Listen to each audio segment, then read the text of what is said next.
Good evening, everyone. Good evening. My name is Kim Janey, and I am the Boston City Councilor for District 7. So I'm just going to read some things for our record. I want to remind everyone that this is a public hearing. It's being recorded, broadcast live on Comcast Channel 8 and RCN 82. This is a hearing on small business, looking at the opportunities and challenges facing small businesses in the city of Boston. It's Docket 0290. I ask everyone here to please silence your cell phones, your tablets, your laptops, other devices that make noise. We will hear from a couple of panels this evening, as well as public testimony. If you would like to testify, we have a sign-up sheet, and you can offer testimony. When you do, please state your name and your affiliation and where you live. If you own a business, that would be helpful. Again, this is, the hearing is on 0290 docket number. It's a hearing regarding the opportunities and challenges facing small business in the city of Boston. And we're going to structure tonight's evening with a couple of panels. I just want to say a few opening remarks.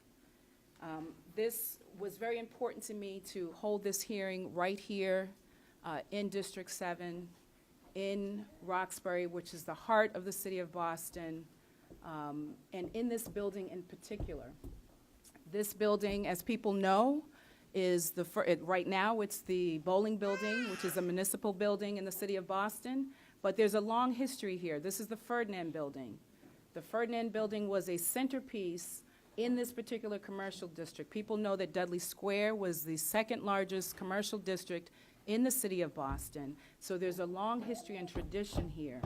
And one of the things that I'm hoping to do as chair of the Small Business Committee is to really help support businesses and help to revitalize and strengthen our commercial districts. I really appreciate everyone who is in attendance tonight. We have a lot of people in the audience, people who own businesses in the community. I am joined tonight by my colleagues on the council. In order of appearance, Councilor Mike Flaherty, who serves citywide. Thank you so much for being here. And Councilor Michelle Wu, who is also joined by Cass. Ooh, be careful. He's the 14th city councilor, and Councilor Wu also serves citywide. By holding this hearing here in the district, you know, there was a trade-off. I thought it was important to do it in the evening when business owners could really come out and support, do it in a district that is in transition. You know, we have some challenges here, we all know, but for me, there are also opportunities. And I wanted to do it here in the evening, but I appreciate there are trade-offs and that some of my colleagues are not able to join us. They, I'm sure, all wanted to be here, and some have communicated. And I'm going to read for the record a letter from Councilor Presley, which says, "Dear Chairwoman Janey, I regret due to a long-standing scheduling commitment, I am unable to participate in today's Committee on Small Business and Consumer Affairs hearing order regarding opportunity and challenges facing small businesses in the city of Boston. I want to thank the chair and author of this order for elevating this critical conversation. Small businesses are critical to the economic, cultural, and social vibrancy of our neighborhoods, and they deserve our intentional advocacy. Thank you to the Walsh administration and Dr. Carolyn Crockett in particular for their partnership in breaking down barriers for new and existing businesses. I will have staff present at the hearing, and I will review the notes. Thank you, Councilor Ayanna Presley."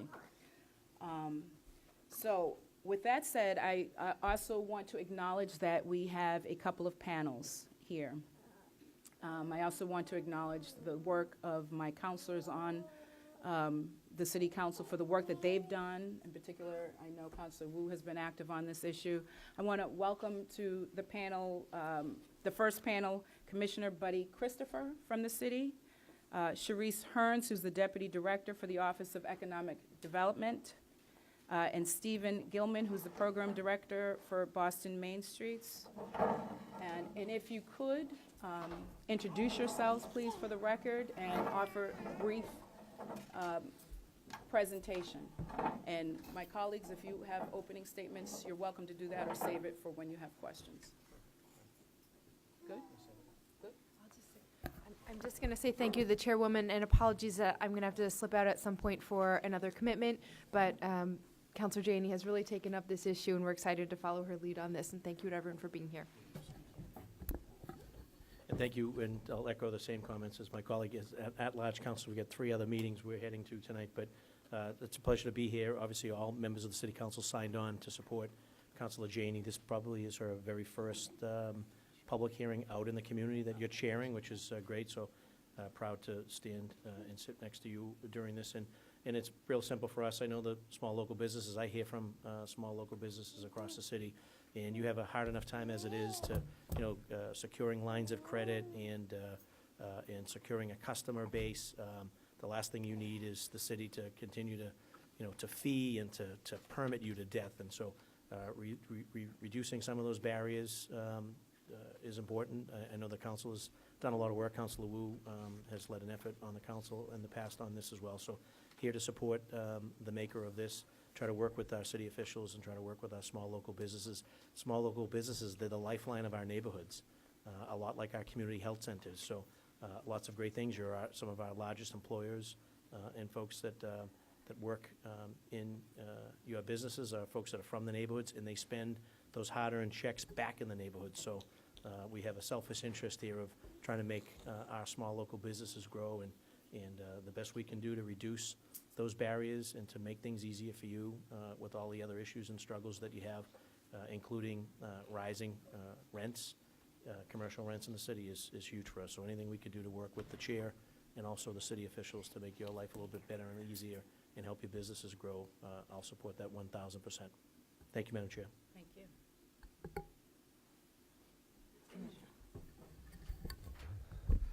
Good evening. My name is Buddy Christopher. I'm the Commissioner of Inspectional Services. And I just want to say that Mayor Walsh recognized the need and the trouble it took to get a small business going when he was first elected as mayor. We have worked very hard to try to deal with a lot of the regulatory processes that are in place. We've tried to change the whole idea of how someone is successful in opening a new business. I've worked with Councilor Wu on a number of initiatives, as well as Councilor Flaherty, and I look forward to working with Councilor Janey on some of the future things. But you have to know that the mayor is committed to small businesses. He wants us to do everything we can to make the processes fair and equitable to everyone. Thank you. And to follow up on that, just to show the dedication of the mayor and his commitment to small business, our office, the Office of Small Business Development, was created in 2016. It was brand new under the Office of Economic Development Cabinet, which had not previously existed within the city of Boston. So the creation of the Office of Small Business Development was a strategic move in order to make sure that, again, businesses had a way to get resources and services that were being provided by the city of Boston. So 2 of the units that, just going to give you a little overview of our office so you kind of know where that is coming from. 2 of the units that work within the Office of Small Business Development are 1, the Equity and Inclusion Unit, and 2, the Small Business Unit. Equity and Inclusion focuses on monitoring workforce compliance for over 240 private and public development projects across the city, specifically the Boston Residents Jobs Policy, the contracting and procurement within the city departments, subcontractor participation on city projects, as well as certification of minority women and business entrepreneurs. The Small Business Unit, they focus more directly on providing direct services to small businesses, such as the Restore program, such as also the 20 Main Street districts, business assistance, energy efficiency program, and the launch of the Small Business Center. So those are some of the services that come out of the Office of Small Business Development. Thank you. Good evening. I'm Steve Gilman. I'm the program director for the Boston Main Streets program. And as Cherise mentioned, obviously this is one of the larger programs that we have running out of the small business unit. And the Main Street program obviously has been around for approximately 23 years. So we were obviously very happy when the Walsh administration decided they wanted to continue with the Main Street program. They saw the value of it, and we were able to show through statistics and through the community who has worked for years with the Main Street program, what it does do to bring people together so that it's a public-private partnership. It's not just the city trying to get different communities to look at what the city wants to do. It's bringing people together to make sure that the decisions that are made, from the lens of the community, and that they are assisted through the programs that the City of Boston has through the Office of Small Business Development. And I'm happy to go into some of those services if you'd like to hear some of those as we continue to speak.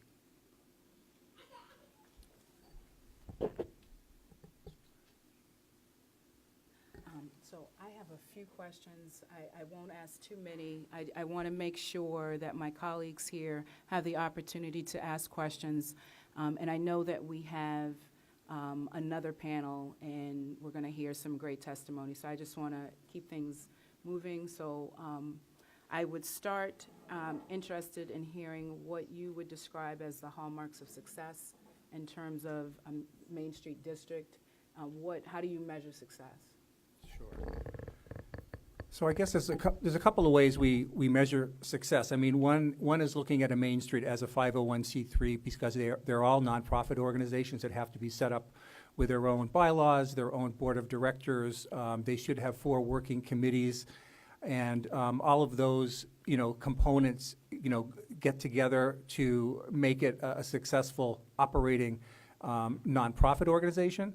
But then I think the way we measure the success of the organization itself is not only the statistics that we do collect from each Main Street district on a monthly basis, which includes things like new businesses opening, jobs created, how many businesses were assisted, how many promotional events happened throughout the year, how many volunteer hours did the community devote to help the community and the Main Streets. So we collect all that information, but I think the bigger story, which is sometimes a little bit harder to tell, is how the Main Streets actually involve the community in their promotions and what they do to actually promote the Main Street district itself. Because one of the things that we found over time is as the neighborhoods continue to improve, we wanted to make sure we got people back to the neighborhoods to see the good things that were happening. Because a lot of people sort of left the neighborhoods because they weren't feeling safe and things like that. And so since '95, when the program started in Boston, and we were able to actually, ramp it up and do storefront improvements and new signs and provide the on-site technical assistance that we do provide to the small business, people have wanted to come back to the city, and we know what's happening. And so we want to bring people back and to show them what they've done. So I think if you speak to the community around it, a lot of the community will talk to you about what the Main Street has done. Sometimes it's a farmer's market. Sometimes it's a holiday promotion that they do. So sometimes it's little things that the community, that touches the community, and that's, I think, the other story that we have to be mindful of. Mm-hmm. So I have some stats here, I think right from the website, that talked about the number of new businesses, for example, since 2015 was 91, since 1995, 1394. I'm wondering if the 2015 data is going to be updated soon. Sure, And, yeah. and then, so I see new businesses, for example, new jobs created since 1995, 8,176. Since 2015, 565. I'm wondering, though, if you could speak to how many businesses last over time, how many businesses grow, how many of the jobs are still in place. Are those things that you measure? And how are we keeping track of that information? Because I think that's important information. Okay. I guess that is information we certainly could be looking at. I don't have that right now, and I think I would probably have to tap into the Main Street programs themselves, because with 20 of them, we do require them to give us business inventories, but we don't normally compare those business inventories from year to year. But it is something we could do to, to take a look at what types of businesses they have in the district and how those are changing over time. No, and that's great, because that's my next question. And the reason I asked that earlier question is because you could have a storefront at 123 Main Street And in a 2-year period, you could see 5 different businesses come through that same location. And so is that high turnover is not really a measure of success. Right. To me, the measure of success would be that a good business came, was supported by not only people in the community, residents, but, through the city, and was able to kind of stay and grow and create these jobs Yeah. for people in the community. In terms of the types of businesses, could you speak to whether or not the main streets and the 20 different districts, whether or not, and we're going to hear from someone, a director, later, so I don't want to just put you on the spot, but could you speak to what that process is, that community visioning process that kind of looks at, here's what we want to see in our neighborhood to ensure that there aren't some communities that are overrun by certain types of businesses, and then Right. there are just kind of, this gap in terms of Right. other businesses. And then if you could just speak to the issue of equity overall in terms of, I know that Main Streets, as you said, has been around for 20 years, 23 23 years. And some are much older than others, some are brand new, depending on what kind of board that they have. There could just be different levels of engagement, different levels of support. Is the city playing some type of role in ensuring that there's kind of equity throughout, and that a certain district that may need, a different type of technical assistance or support from the city is getting that? Or are people just kind of, they're independent entities, and so they kind of figure things out on their own? Well, I think the equity piece, one of the things is they all do get the same amount of funding from the city every year, so we don't pick and choose who gets more or less. And, the services that we do have available, which include like the Restore program and on-site technical assistance, and the zoning and licensing and permitting assistance that we do provide, I would say it's provided based on what their need is. So we do have certainly years where we may not have as many storefronts changing or as many new signs going up in a particular district because they've done some work on that. And so they may be looking at something different, like they want to become more of an arts district or something like that. So they have a very different strategy in place that they're working on. And then we do have areas where we, as a city, sometimes think, okay, we really feel like we could go out there and sort of pound the pavement and find some particular property owners or business owners who might want to improve. But it takes us to actually go out and sometimes knock on those doors and make sure that they understand that those services are available.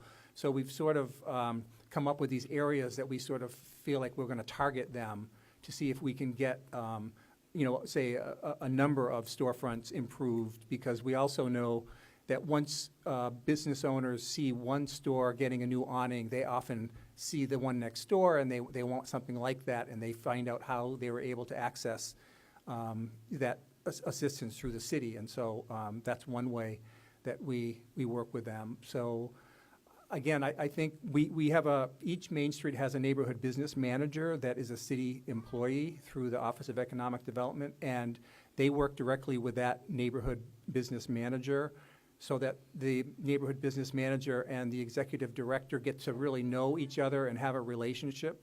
And so if they're struggling with certain things, then the neighborhood business manager will bring that back to us, at downtown, and we'll sit and discuss what we need to do to assist them.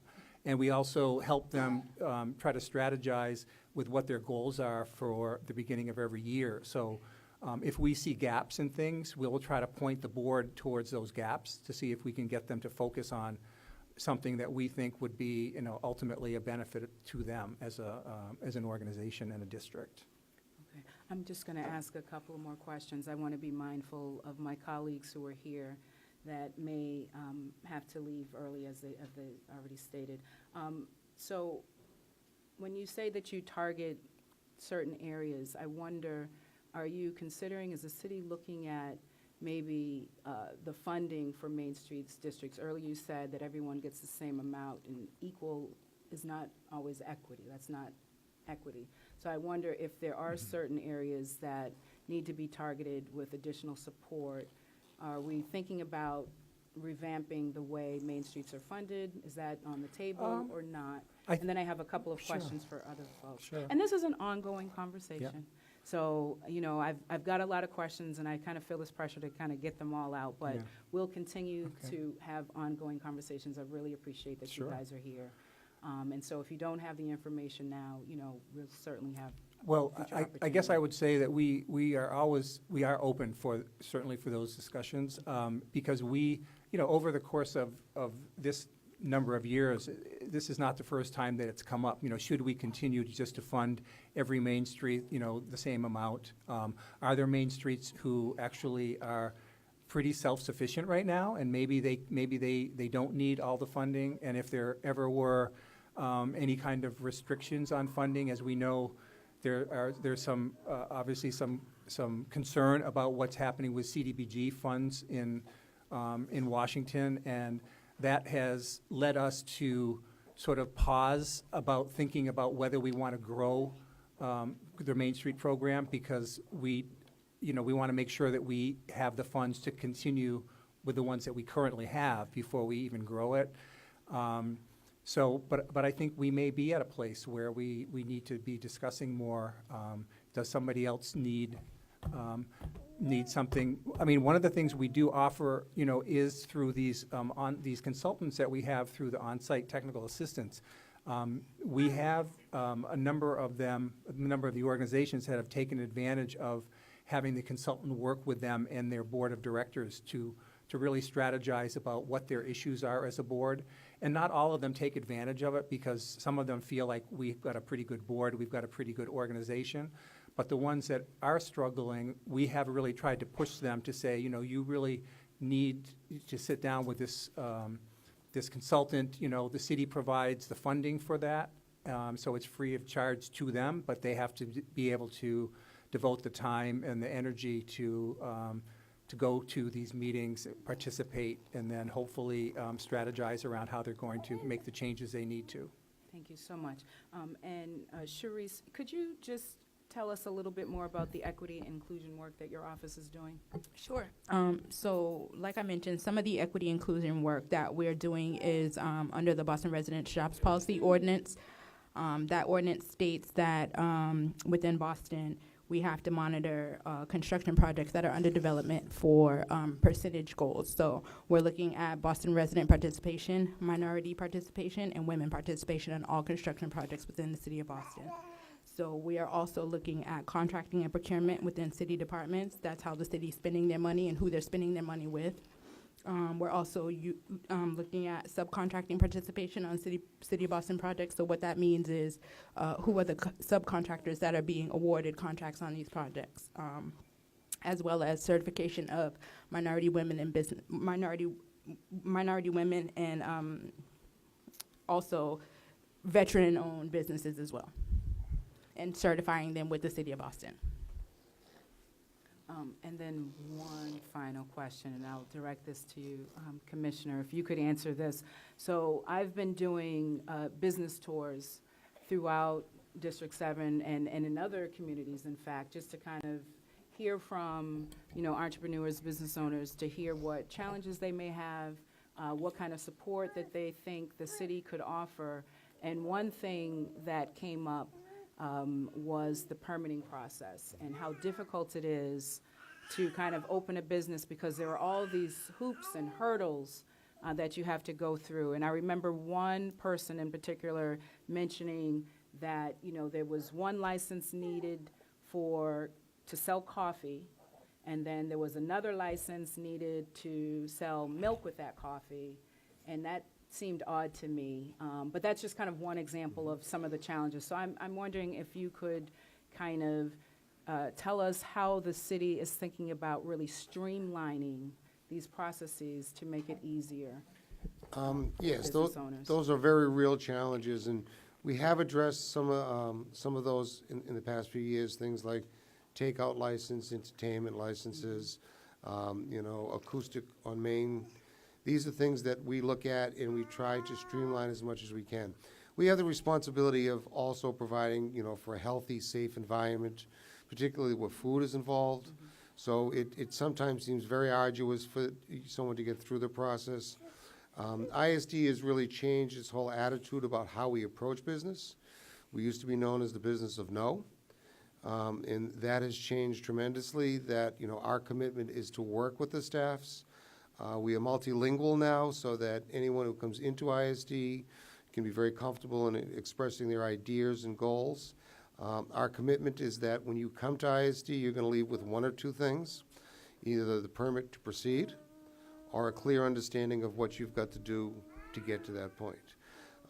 In addition to opening businesses, we also get very involved in maintaining businesses.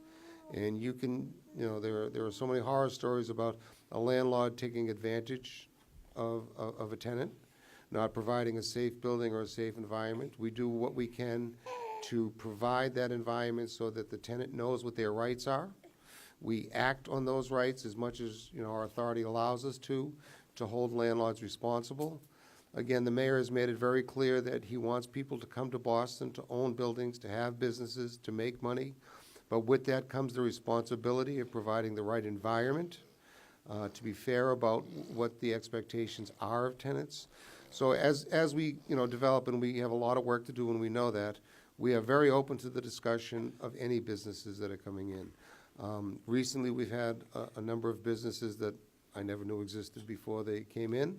But we're very open to discussing them, and we try to lay out a path through the permitting process so that it does not seem like a Herculean task over and over.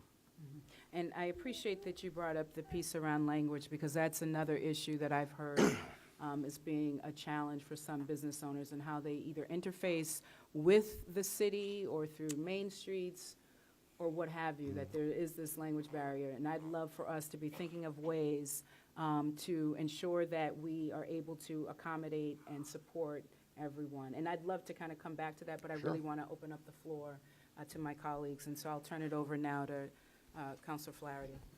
Thank you. Councilor Janey, and I know the commissioner can relate to this because I've done it too often to him, as well as our fire commissioner, and maybe people out here can relate. The ribbon cutting has been scheduled, balloons have been ordered, cake is on its way, and I get the phone call at 10 minutes of 5 saying, we didn't know we needed this, no one told us about that, waiting for an inspector to show up on this, we have the wrong tile, wrong piece of furniture. So, and because there's lots of moving parts, many different agencies, many different departments, some of them city inspectors, some of them state inspectors, I guess who is that, like that one person that brings it all together, from inspectional services to main streets to equity and inclusion to the fire department to the transportation department? Because all too often, it's someone's on vacation, someone's on maternity leave, someone's out sick, someone hasn't returned a phone call, someone's kind of doing the slow dance because they want to do the inspection and get the overtime and not on straight time. It runs the gamut. I've been in the middle of it citywide for my tenure in the city council, and I'd love to have that one person that kind of stitches it all together, and that new business gets that checklist, and there's a defined start and a defined finish to the checklist. That inspection has to be done by a date certain, or that's on us. That's our bad, and we got to either refund them back their permit fee and/or, let them open on a temporary basis until we really get out there. So I don't know what that happy mix is, but there's clearly a disconnect in some instances. It's not odd all the time. And then when you peel back the onion, you say, well, why did this happen? And how did either they not know about it, or how did we not sort of solve this problem for them? And sometimes it's not even us, sometimes it's the state, the plumbing inspector, the electrical inspector. It's always something. And as a result of the multiple agencies, multiple departments, need for multiple permits, inevitably, something falls through the crack, someone doesn't get back to someone, and yet they've got an opening plan, they've got customers waiting, they're trying to get going, they've got financing all lined up, and then it's that one thing. And oftentimes it's me calling you at 10 minutes of 5 saying, Absolutely. Commish, how do we solve this problem? Or, And- and I get the life safety piece, no doubt about it, that's paramount importance, go from life safety back, but there's got to be an easier, I can more comfortably streamlined say, and I'm not process. going to speak about Main Streets because we deal with those differently, but on general projects, we've never missed a ribbon cutting. And a lot of times, yes, it is the 11th hour where we've got to get every department together to make this completed, make it happen.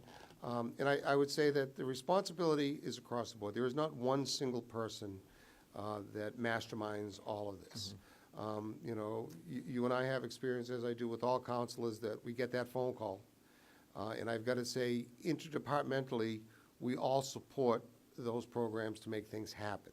Whether we've got to get that inspector out there or we got to get the fire inspection done. Sometimes it is our fault. There's a backlog, or sometimes there are pieces that are missing from the puzzle that people don't know until we get out there, because every condition is so different. It's not like all brand-new buildings that have all their controls and everything in place. We will go out to a building sometimes, and there's been some omission in the submission of the drawings to us. We try to convey that as quickly as we can. But the one thing that I can offer is, you know, we have constituent services at ISD that deals with these issues. Aisha Johnson is with me here today. She's a key person on my staff that will take those phone calls and will literally run around the department or the city to get this to happen. So it's something that we're all working on, but I do think, as much as I hate the 11th hour reaction, I think we do react well to it, and we would hope that by more education and more transparency about the process, one of our goals is always about expectations. This is what we expect, you know, the applicant to do in order for us to be able to keep them on queue. I'll concur that we haven't missed the ribbon cutting, I can assure you that, but it's the panic and the anxiety. Absolutely. And I know that Aisha does a great job kind of running out that ground ball at the 11th hour, so anytime we can avoid that. And I think to some degree, some of the financing, particularly on a closing, Happens is dependent all the on time, that Council. C of O on a commercial And the thing that I property, of course. recommend to businesses, and there are a number of business people here that I've worked with, is as soon as you have a concept, as soon as you're thinking about where you want to go, come into us, talk to us. You don't have to have a formal application in with us to get the understanding of what the expectations are for the overall project. Well, that's important to know. So I look forward to trying to hear some testimony from what some of the other issues and concerns are and how we could better serve folks. So thank you, Councilor Jane. Thanks, Commissioner. Counselor Wu? Thank you. Good evening. I want to thank you all for all of your work. I've worked with you. Oh, sure. Thank you. I've worked with you on a lot of different things and have seen, even in the last, now my 5th year on the council, the openness to addressing these issues is so important, and the commitment to progress. So a couple, I guess starting with a big picture question, what are the biggest stressors that you're hearing from your small business constituents? Is it rent prices, commercial rent prices? Is it online retailers and Amazon, sort of decreasing the demand for brick and mortar? What else are you hearing most often? And we'll hear this later from the businesses too. You know, one of the things we hear, which is, I mean, it's not surprising, but it's not something we can so easily address, is people just say, we just need more customers. We just need more foot traffic. So it's more about what can, in the Main Street District, it's more about what can the Main Street program do that's going to drive more foot traffic. So, I think that the rent pieces do come up periodically, but I don't think it has happened as much as we thought it was going to. We do have, we've had some leasing issues coming up where they're not even sure about what they did sign even several years ago, and now somebody is telling them that, they have to move out or there's, issues like that. So we've been doing a number of leasing workshops in some of the Main Street districts. We did it in Four Corners. We did it here in Dudley. So people can come and know that there's somebody to talk to before you sign that dotted line. But I think really that's the main thing is people say, if we could just get more business, we could do all right. Are there programs in place now or potential programs that other cities have that do help with the rising commercial rents? Either some subsidy or incentive or, similar to what we have on the affordable housing side? I'm not familiar with them. I was out at a Main Street conference recently and, was talking to some of the other places like DC and stuff like that. And I don't think I wasn't aware of anybody that has something in place yet. I think it's definitely something that's being spoken about more and more. And so maybe there's something we can work on to, look at what else is happening across the country and see if there's something we could potentially replicate. So my understanding was that the BRA had something in place for particular developments. Flower Bakery is often pointed to as an example where Joanne Chang's first stop was in a space that was a little bit more subsidized or below market or something. Right, and my memory of that was that it was because it was in an empowerment zone at that point. That was an empowerment zone. Got it. Joyce knows more about that. I can't hear what you're saying. Which project? Flower Bakery. Oh, yes. Okay, so Flower was an empowerment zone project. Joyce, do you want to come to the mic, please? Yeah. I'm Joyce Stanley from Dudley Square Main Streets, and I was on the Empowerment Zone Board when we did Flower. And the way that Flower was done, it was part of an overall project for the Southern Health Center. And the Southern Health Center was selling their old building, and they were building a new building, but part of their new building was selling condos and also some market rate townhouses. In addition to that, they were bringing in CVS, and they had no local businesses. So in order to get the subsidy, because even though they had all this market rate money and everything, none of the banks will do these deals unless there's some government money in there. So that was our leverage. The empowerment zone money was our leverage. So what we told them was that we wanted one local business in there if they were going to have CVS. And what they did, Flower was an unknown then. And she had just written a book or was on television or something. And they said she was a high risk. And so nobody wanted to give her a chance. So we got them to subsidize her income for 5 years until she got in, and she was able to get her business going. And since then, you see how many other flowers she's done, and she's done Myers and Chang and several books. But she never would have been able to do that without the help, because the bank said that she was an unknown quantity. Is that something that could be replicated today? Well, there was supposed to be money, some other money in the empowerment zone for that, for Dudley and some of the other areas, so that if there was a business or a facility like a health center or something that people wanted, and there wasn't money to get it there, that this money, there was $1.9 million put aside for those kind of projects. But in the end, they pushed all the developers to do their things on their own, and the money got recycled back into the hotel. And so what we want to know, what I've always wanted to know, the hotel, the fish place in South Boston, all of the projects done with the empowerment zone were paying money back to the city. So they had direct payments back to the city. What happened to that money? And could that money be, like linkage does to housing, could that money be put back into small business? And nobody's been able, the BRA is in control of that money, and nobody's been able to tell us where the money went. And people are still paying the money back. It was the C place down on the waterfront. There's the rope company, Harry Miller. There's a whole bunch of projects, Southern Health Center. All of them are paying money back, and I don't know what happened to that money. Great.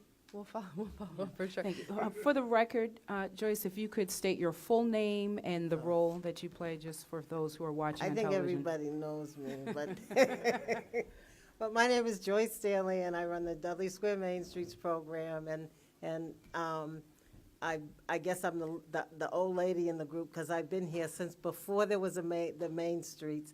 I've been here since 1993 with the Empowerment Zone.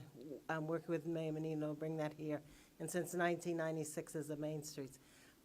Another question that you said before, in the early 2000s, I was actually tracking the retention rate, and it was about 60% in Dudley. But then when we had all the construction, so up to then we had brought about 800 jobs, about 300 businesses and 800 jobs to Dudley. and the retention rate was like 60%, and our vacancy rate was like 3%. But what happened was when all the construction on the police station, the Bolling Building, and a lot of buildings happened all at once, then we started losing long-term businesses. So a lot of them, their customers couldn't get here, there's no place to park, and so they started to leave. And so now we have a 9% vacancy rate instead of 3%, and I don't know, I stopped tracking, I'm very computer illiterate.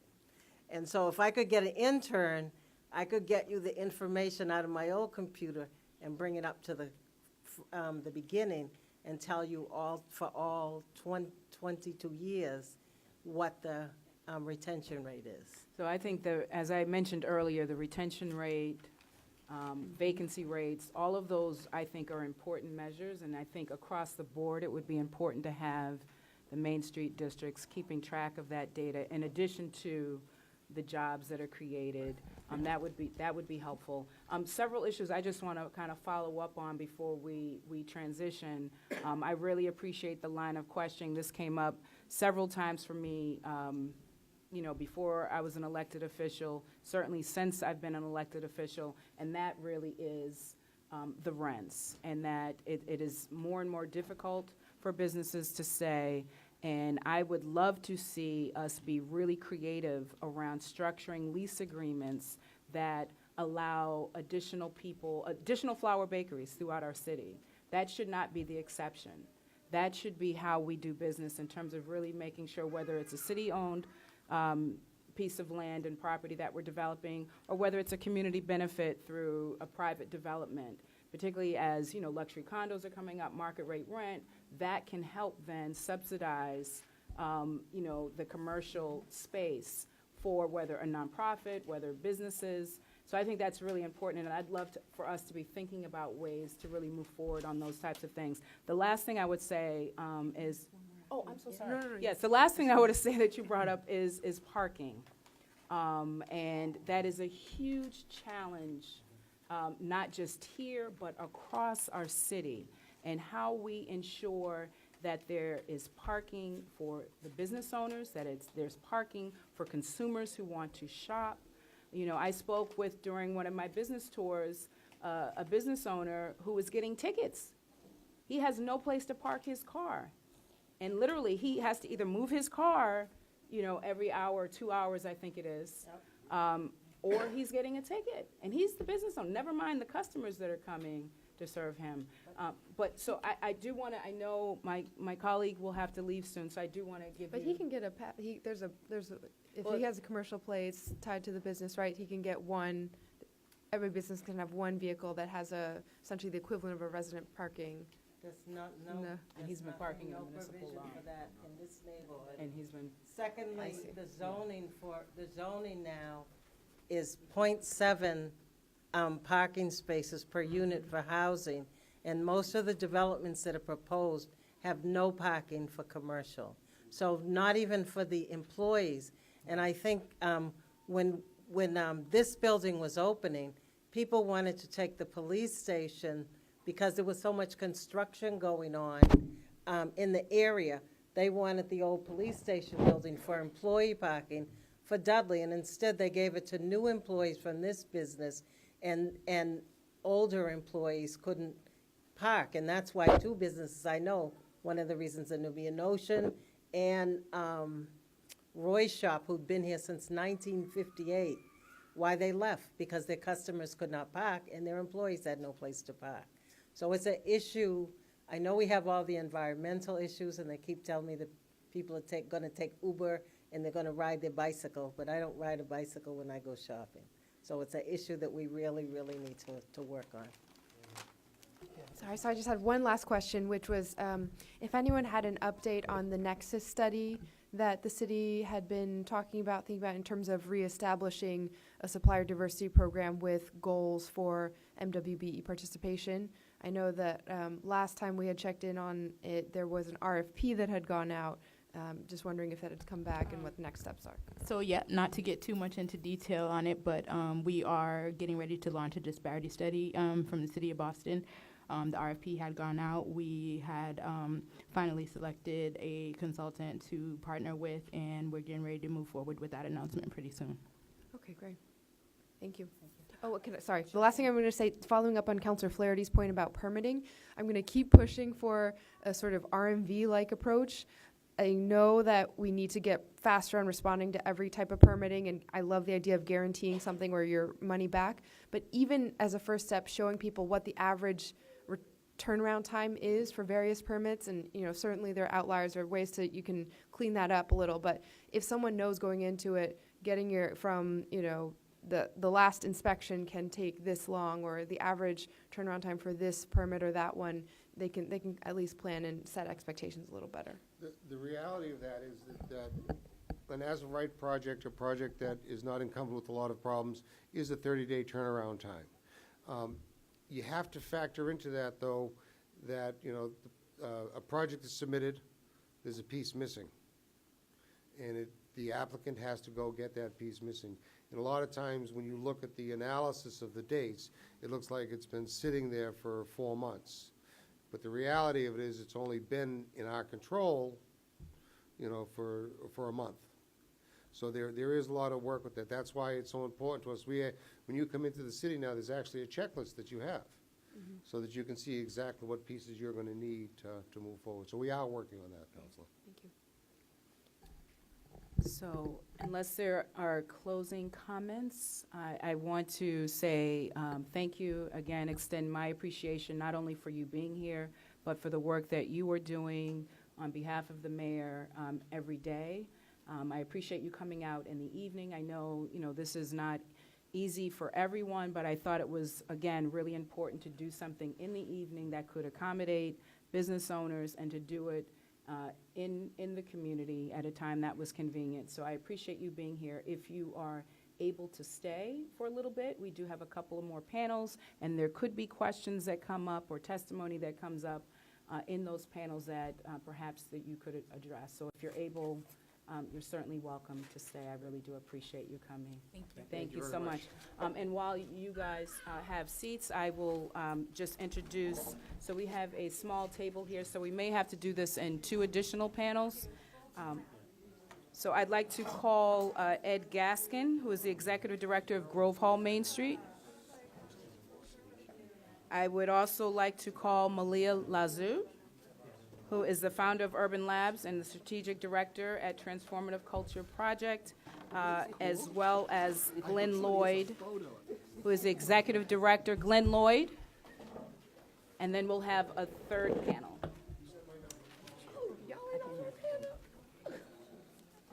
Thank you so much.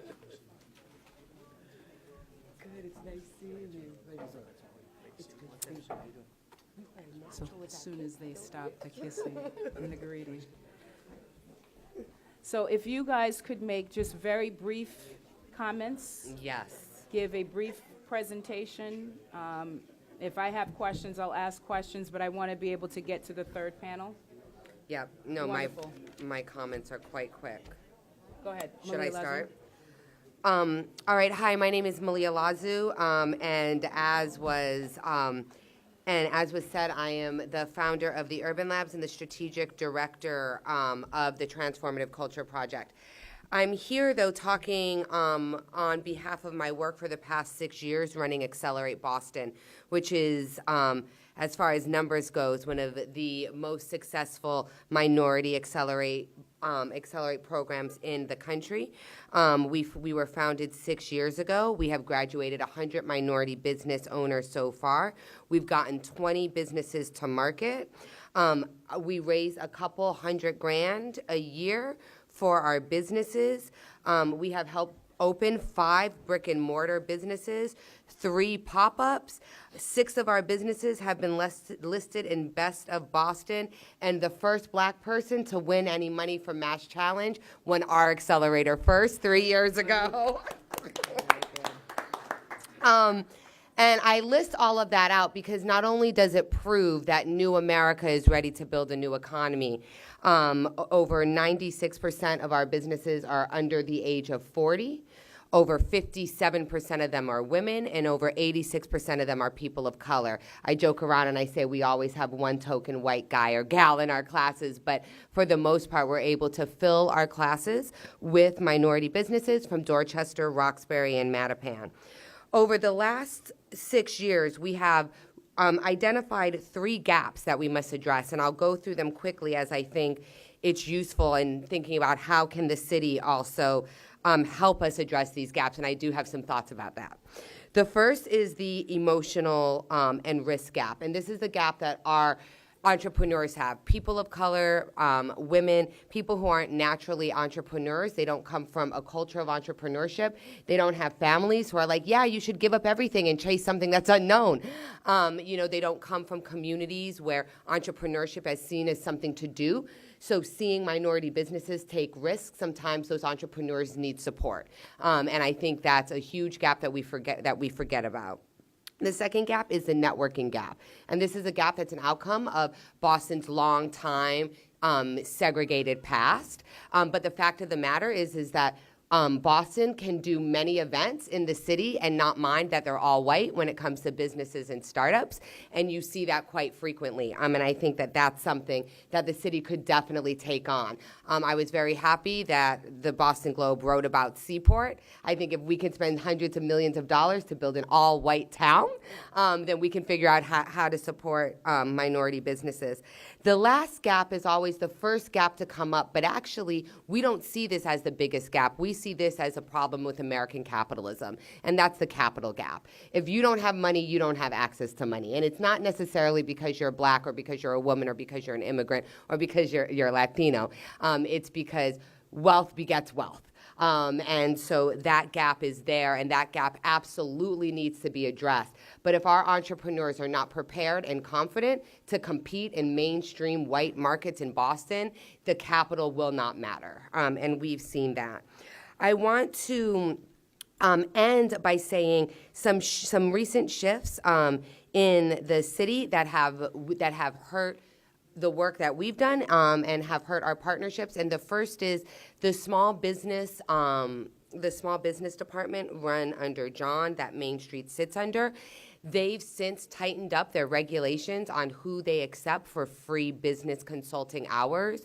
And so they no longer take startups. You have to have a brick and mortar in order to be accepted. And so for a majority of our businesses and a majority of businesses in New America, they're not brick and mortar. They don't look like Donna Reed's businesses. And so that criteria has actually really reduced we've gone from, we had almost 13 businesses applying every year in the city, and it's reduced to 2. So those changes have been very noticeable into us being able to access and we sat down with the city and had that conversation, so we understand this is just the tracking that they have to do, but it was something that was very, that definitely did not help us.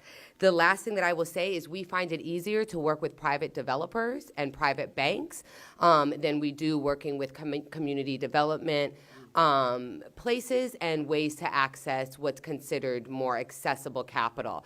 Most recently, we helped one of our businesses sign a lease in Mission Hill, and the private developer came up off of $100,000 to help our business build out her studio. And so she only had to come up with $50,000, which we were able to get a wonderful loan from Eastern Bank. But again, it shows how we actually find that we have much more success as far as tangible outcomes and impacts working with private industry than we do working with the city. And we can talk more about that. I don't want to take any more time, but I think those are 2 buckets that, at least for our work, would really help us continue to get our businesses to market. Wonderful. Thank you so much. Mr. Lloyd? And again, if you could state your full name and your role. Great. So first off, thank you, Councilor Jenny, for having us. Session very important. My name is Glenn Lloyd. I'm a local resident up on Dunwoody Street, not too far from here. I actually am going to be kind of talking about 3 different kind of hats I wear. The first hat, I want to just acknowledge that I'm an entrepreneur. I started a company called City Fresh Foods. about 22 years ago. And I can say from personal experience, I know how hard it is to run a business here in the city. It's just not an easy process. So I think there's lots of ways to making it easier for companies to grow through the stages. And I'm going to talk about some of the things I'm doing currently in my role to help facilitate that. The first is, Malia mentioned Eastern Bank. Eastern Bank has, from the private side, committed a substantial amount of money to help scale up minority businesses. And we've actually have come on and focused on Black and Latino business. So these are a lot of the folks that live in our community. How do we really grow and scale these businesses? And we've approached it from a kind of ecosystem play and a network play.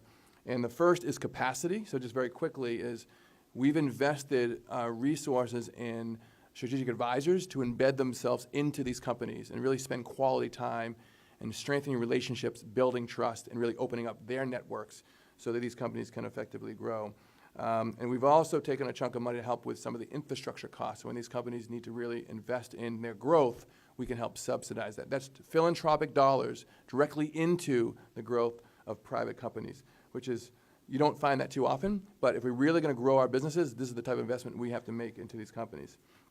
The other thing that we're doing at the Business Equity Initiative is we're saying we also need to have the market, right? You need to have contracts and potential for growth there.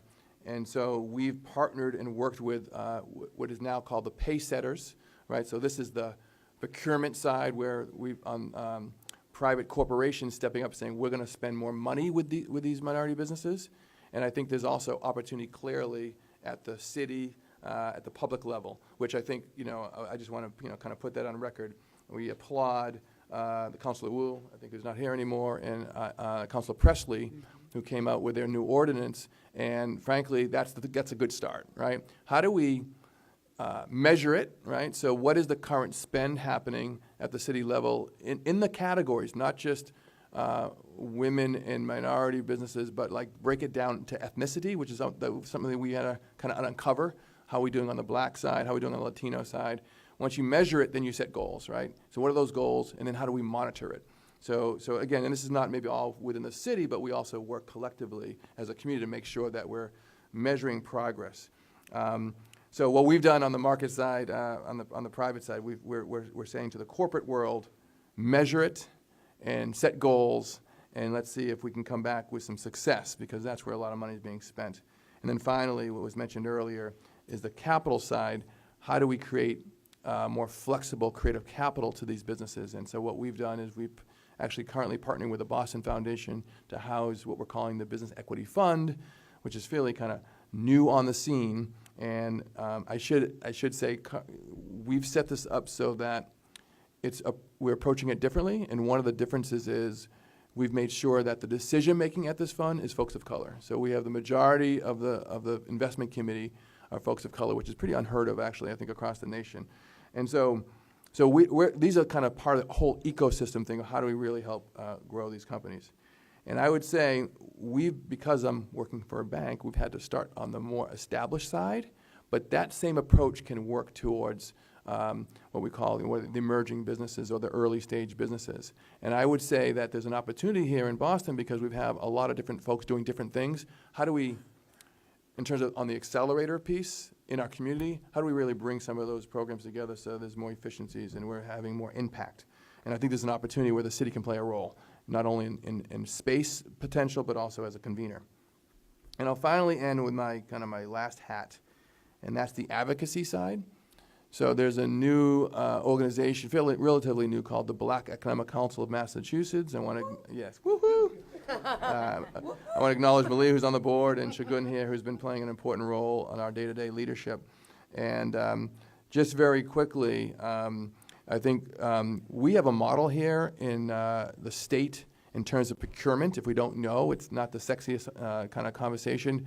But what Massport has done with their RFP process, it's kind of, when you looked at the Globe series, that was the only one that was kind of one of the highlights in terms of solutions. What they've done is they said in the selection criteria, that means before it's selected, we're saying one of the 4 categories, that's 25% of the decision making, is going to be on inclusionary in terms of like who is owning the businesses on the minority side. And that's really where you get real change. So I think there's a model in that language. Beckman has that language, and we would encourage the city to adopt that language along with whoever else is listening. And then the final piece around the BECMA side, and I think this covers tonight, and that's the job opportunities piece. We're talking about economic development for our folks. And BECMA is going to be coming out very soon, talking about our focus around a job opportunity campaign to really encourage the top employers by sector in our city, in our great state, to, one, measure their Black and Latino employment numbers. Because again, if we recall what happened with the Globe series, if folks don't know, they put a call out to 300 companies to try to get their employment data, and only 3 responded. And of the 3, 1 was the Boston Globe. So if you don't measure it, it doesn't change. We know that, right? So let's first measure it, metric it, and then let's work together of how we increase employment happening at every stage. Every level, rank and file, management, top management, all the way to the board piece, and really push for the diversity. We all know that diverse entities perform better. I'll end there. Great, thank you so much, and so critically important. People know I'm a broken record on this where we are in our community. We often talk about the housing crisis, but we can't stay if we can't afford to stay. We can't afford to stay if we don't have the economic opportunities in terms of jobs. And we know that business owners create jobs, and we know that business owners of color, immigrants, women, hire other people like that. And so just so critically important. And this is an important piece of that puzzle. I want to quickly move to our final panelist on this panel, and then I'm going to shift it a little bit before we get to the third panel. And so, Mr. Gaskin, thank you. Thank you, Councilor Janey. I feel honored to be here and to be speaking with my esteemed colleagues who are superstars in the community, especially on the area of business development. I'll make 3 comments, basically, and they're all things that I believe that it was within the city's ability to make some changes. The first one is language as a barrier. Language as a barrier. And basically, I don't believe that the non-English speaking businesses are getting the same type of services. So in some cases, our districts, maybe the executive director only speaks English, doesn't speak Spanish or the other languages. And for a lot of our communities, particularly, there's a strong growth in the Dominican community in particular.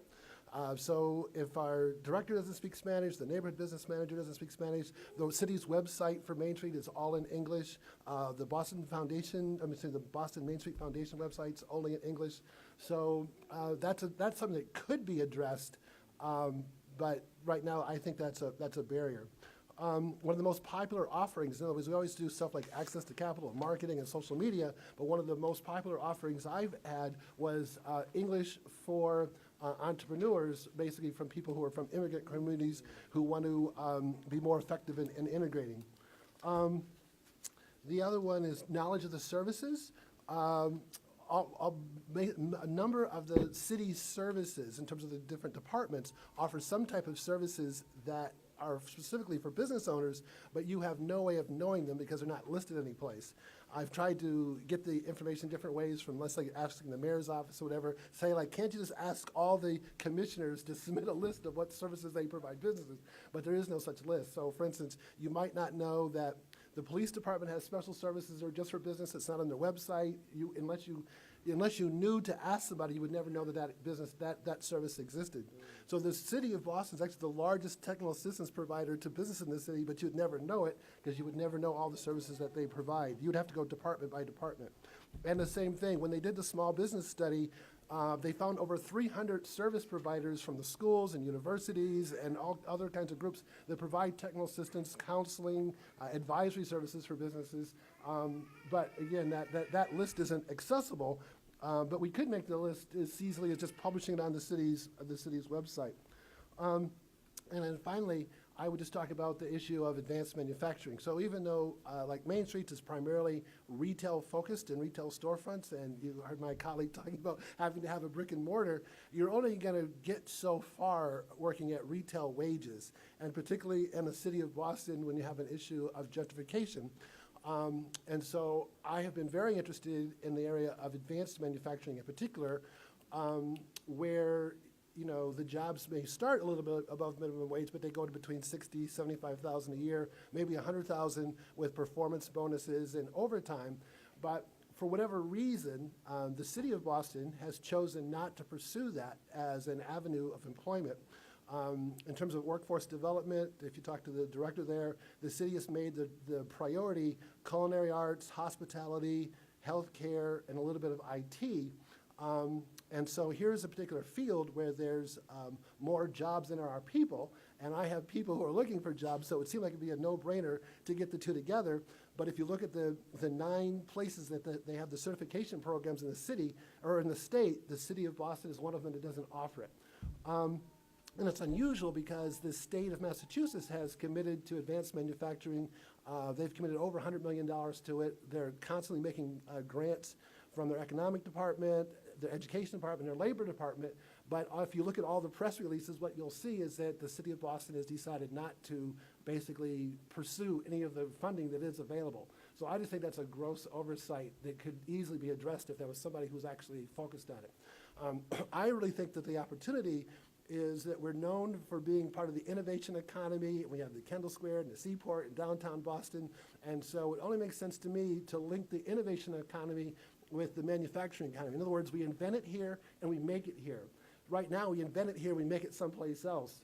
And so we're basically exporting jobs and opportunities where we actually have a place where people need those jobs. So that would be my final comment. Wonderful. So thank you so much. I know some of you have to leave, but if you can stay, it would be great. May have some questions later. I really appreciate you taking time and for coming here. I want to invite someone who wants to deliver public testimony before we go to the third panel. So if Priya Lane could come up, please. And Counselor, I'm going to have to leave, but if you have any follow-up questions for me. I appreciate you. Thank you. Hello. Good evening. My name is Priya Lane. Thank you so much for seeing me out of order. I'm the Economic Justice Project Director at the Lawyers Committee for Civil Rights and Economic Justice. At the Lawyers Committee, we provide minority, immigrant, and low-income entrepreneurs and small business owners with free legal assistance, business support, and education. In 2017 alone, we served nearly 400 small business owners, 90% of whom were people of color and 60% women. Thank you, Councilor Janey, for calling us. This hearing on the critical issue of the state of small businesses. This is a time of great opportunity for small business, especially for entrepreneurs in communities of color. They create wealth and boost the local economy. However, that only happens if government is proactive in dismantling all the barriers to equal opportunity. I want to briefly highlight 3 legal issues that we see with the communities that we serve. We've become increasingly concerned with the costs of filing as a limited liability company in Massachusetts. Massachusetts imposes the highest fees of any state for a business wishing to become an LLC. It's around $500 per year. The average in the other 49 states are 200-something, so it's a big difference. Through our interactions with small business owners, we know that this high cost of forming an LLC disproportionately affects small businesses in our most underserved and underrepresented communities. This regressive policy disproportionately burdens the lower income businesses and entrepreneurs who view entrepreneurship as an avenue to a better way of life. Becoming an LLC is generally the best corporate structure for a variety of legal reasons for small businesses. It provides the legal protections with a lot less corporate formalities that you don't want me necessarily going into right now. It really creates the perfect mixture of protection and flexibility. We know that this is at its heart a state issue, but we really believe that the city of Boston can and should help lead the charge to change this practice of overly burdensome fees, and we're happy to work with the city on that issue. Another issue that we are concerned with is the high cost of obtaining a liquor license in the city of Boston. That's an issue that we know that city councilors, especially Councilor Presley, has worked on before, but you know, as we all know, holding a liquor license lends a tremendous advantage to business owners, bringing in more diverse clientele and allows them to stay busy longer. This extra revenue that holding a liquor license provides makes a substantial difference in the health of the businesses that we work with. However, the cost is prohibitive. It virtually ensures that new small businesses in our growing neighborhoods like this one do not have access to this as a source of revenue. We recognize that this is a very complicated issue with a lot going on in each side, but we continue to advocate and push for concrete changes to help all of our small businesses thrive. And finally, the current climate at the federal level raises a number of critical issues and concerns for immigrant-owned businesses, which we believe that the city should help alleviate. At the Lawyers Committee, we've been conducting workshops for immigrant business owners about what their immigration status may mean for their business, and ensuring that their business continues to be a source of support for their family if the worst were to happen. We know this is an issue that the city cares about as well, and we would like to encourage the city to continue to work cooperatively with those of us who serve the immigrant businesses in our community, and to ensure that they feel safe and secure to own and operate businesses in Boston. Thank you again, Councilor Janey. Thank you so much. I'm going to call up for public testimony before our third panel, Bud Lavery. Would you like to offer public testimony? And then we will hear from our third panel.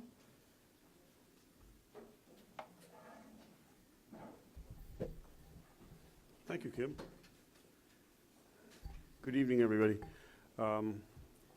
I'd like to introduce myself. I've had the honor and the pleasure of being part of Boston Public Schools, and I'm currently retired. But my field of 49 years in education is that of English language learners and immigrant families. And in that capacity, I continue to work in a consulting basis with some school systems, mostly recently in Walden. And I am a proud member of Washington Gateway Main Streets.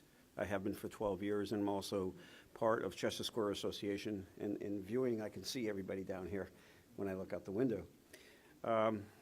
I became involved with the whole process of seeking to start a small business because I took on the task of helping two young men who are from families who immigrated here, and they're also at the school as English language learners. So through Washington Gateway, I encouraged them to attend the seminars for small business, startups, et cetera, that Boston offered, and we did that for a year. And I have to say that Boston offers a lot of support systems for small businesses. I'd like, however, to talk about what we encountered here, in what I encountered, especially in the process. And what we found was there are fewer opportunities to start a business in Boston, basically because we have a situation where if you are a traditional immigrant family who comes here, you want to fall back on your practices and your expertise that you have from your culture and your family businesses. But the biggest obstacle that we have found so far is there are two major ones. Number one, you have to have money or a brick and mortar in order to start a business. And these young men want to start a food truck business that is Portuguese food based.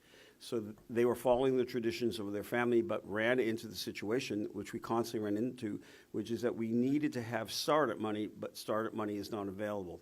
It is much easier to obtain monies if you already have a business or if you have money that you have initially invested into a business. So we have gone through a process of trying to identify resources for startup businesses. And as we have heard before, that is the most difficult area, is if, as one person said, in this country, money begets money, but if you don't have it, you get nothing. So that is a very large obstacle for people of color and who are immigrants within Boston and within Boston area. The other thing is, as far as food trucks themselves and the restaurant business, the hourly rates and the demands that are placed upon businesses as far as rents, et cetera, people who are trying to start a business or who have a business are troubled by having very high rents, and therefore when that situation where the rents can continue to go up, they then have to pay their workers less money. And they're at the $16 and $17 pay scale an hour, and without health care, and have been in the business for 10 to 15 years. And this is a real challenge. These are people who can't even afford to live in Boston and have to live in New Hampshire, Rhode Island, Framingham, and have to commute here in traffic, or they take public transportation, and with public transportation challenges that go along with it. So when people like this want to start a business, they are coming from low resources economically and without major backing, because they're working for restaurants that are self-protective and are also trying to expand their businesses and protect their businesses by reaching out and starting their own food trucks or starting another business or aligning themselves, such as you've got restaurant groups that own 7 or 8 different businesses, and they are mutually supportive of their own businesses but are afraid of competition from others who are starting. So there are a lot of challenges that I've seen in the past year, one of which is in the food business, the food truck business, is that you need a minimum of $150,000 basically to start your business. And even if you start that and go through the next challenges, as you've heard before, are the permitting process that you have to go through. There's so much involved with that and so many details that if you miss one of them, you foul up your whole process. The other thing is, in the food truck business, there are 83 designated spots in Boston. And at the present time, there are 124 food trucks. This is rotated in a lottery form every 3 months. And there are 3 tiers of allotments. So the best spots, the intermediate spots, and the ones that are okay. So you have a 66% shot every 3 months of getting a spot. And if you don't get one, especially two quarters in a row, where do you go? What is your income source? I'll give you an example because we investigated food trucks around the state, but we even went to Rhode Island to look at food trucks.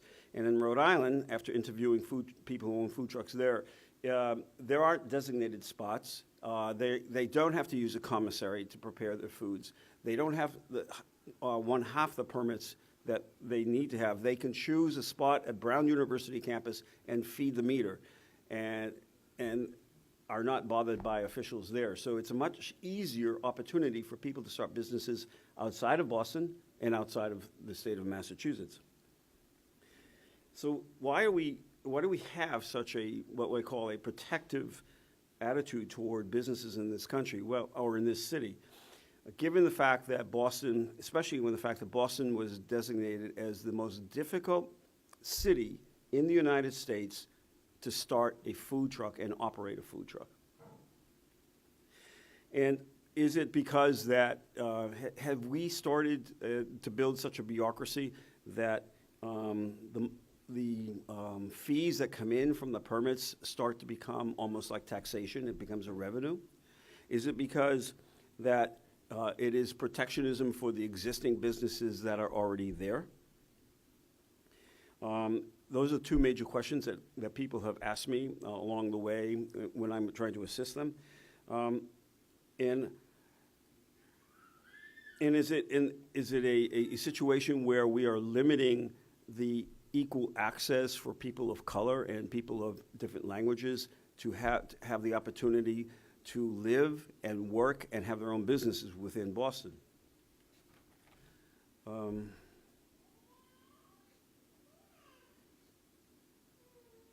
The other thing is, as far as the challenges that I did mention this already, that we have a lot of people who in the business who have to travel back and forth because of the outstanding residential requirements in the city as far as costs, and the transportation is a challenge, and I have heard this repeatedly.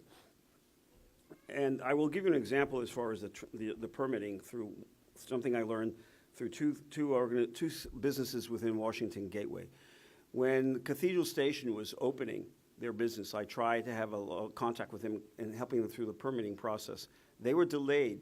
This is a business that had money to start with, that other people poured a lot of money into, but they lost opening time, opening by 10 days, because someone came through and said, you don't have the necessary video permits for the number of screens you have on the walls.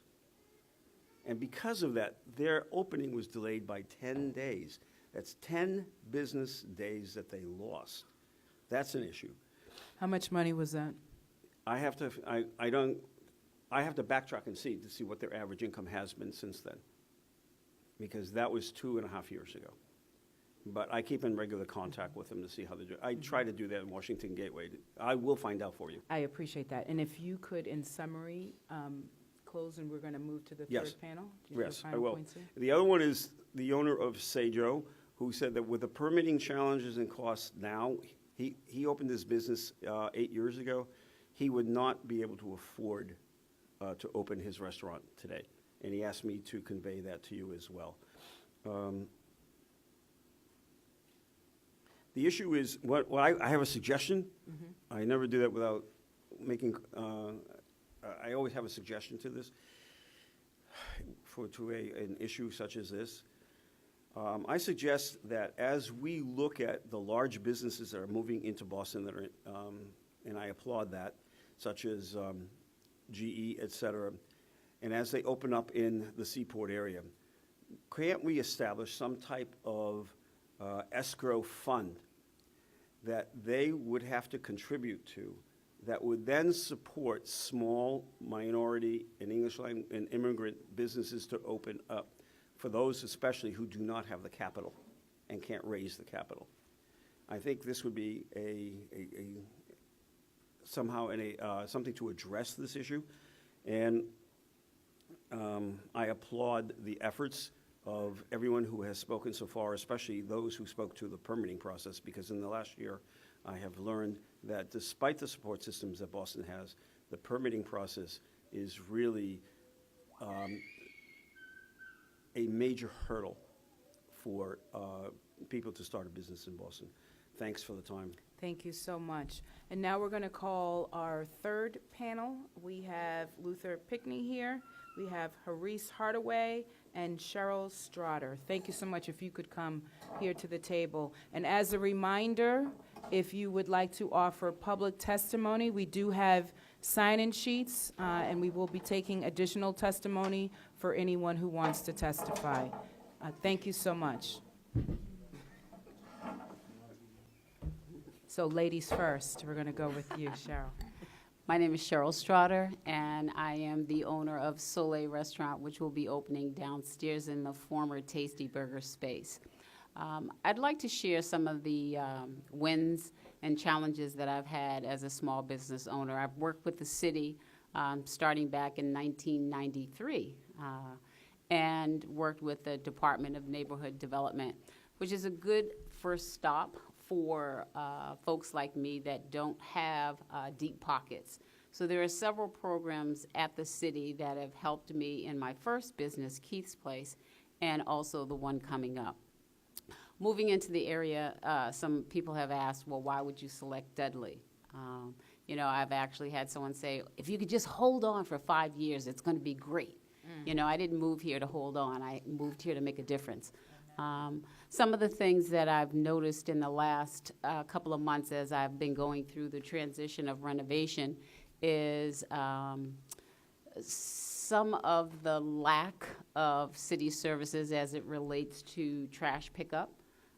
There is a receptacle right in front of my restaurant, and trash sat on the outside of that receptacle for 3 days. So I reached out to the city and asked that, you know, they take a look at that. That's a challenge for me. Also, there is a large influx of, I'm transparent, loitering. So, as we look at businesses coming to the area, we have to look at why some businesses wouldn't come to the area. And I'm asking that there is some focus be given to our citizens who are having challenges, whether it is addiction related, mental health related. We have to address the collection of folks in and around Dudley. For me as a business owner, that's a visual that I would like to see addressed relatively soon. Thank you. Thank you. Mr. Pinkney. Hello, I'm Luther Pinkney. I opened Dudley Dough in the Bolling Building 3 years ago, which is since closed. I opened a business for Haley House, which is a nonprofit. It was a gourmet or artisan pizza shop with a beer and wine license. My struggle not necessarily has been with ISD or the city in general, just kind of the general concept that Dudley is waiting on someone to come save us. That we can't get a crosswalk that's at the corner of this $100 million building.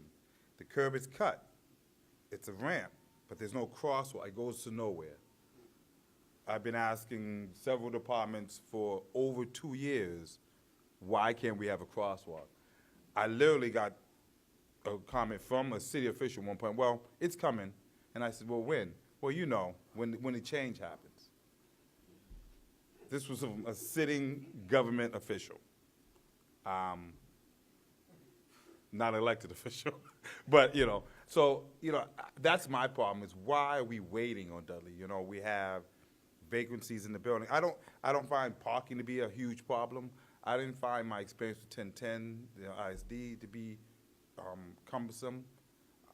I do find just some of the neighborhood issues not being addressed when we talk about it in public meetings and private meetings over and over again. What are we waiting on? And that's kind of my issue. Why are we waiting? Why is Dudley waiting to make it happen? Because it's always been an important part of this city. And as the gentleman says, you sit here and you have a view of the South End and Lower Roxbury, which is a new part of Roxbury for me, but you have East Boston and South Boston. It's a beautiful part of town. Why aren't we highlighting it more? Why aren't there more events in this building? Why is this particular space here been so guarded? I wanted to get married here. And the view of my city, I got a no. 2 months later, someone got a yes. That type of stuff has to stop. That's my aggravation is these people who have the power, the button pushers or whatever, playing favorites. That racism is still very much alive in Boston. I feel like Kanye West right now, but I'm making a statement. It's very much alive. It is very much apparent in how business is held in this particular part of town, which is regarded across the world as a prime market. Why don't we recognize that? And why don't more of us recognize it? So that's pretty much where my issue is. Where can we get that connected and why that disconnect is happening? Thank you. And Mr. Hardaway? Hi, good evening. My name is Haris Hardaway. I'm one of the owners of Final Touch Boutique, and I'm also a recent entrepreneur in a different setting. I am a consultant for local nonprofits and businesses in elder care. So I have had good experiences with the city and some of their institutions, as you might say, because they're not just departments. They've been around so long, it's an institution. However, there have been some opportunities lost in our ability to communicate and for entrepreneurs and business owners to really advance themselves through Boston so they can really be successful. And I think that one of the counselor's points, Counselor Flaherty, about having time frames set for folks to get information back from different city departments, not just ISD, but all of them, and then to also have time frames for the people applying and to know what are the recourse of action, and that just allows us to have more transparency.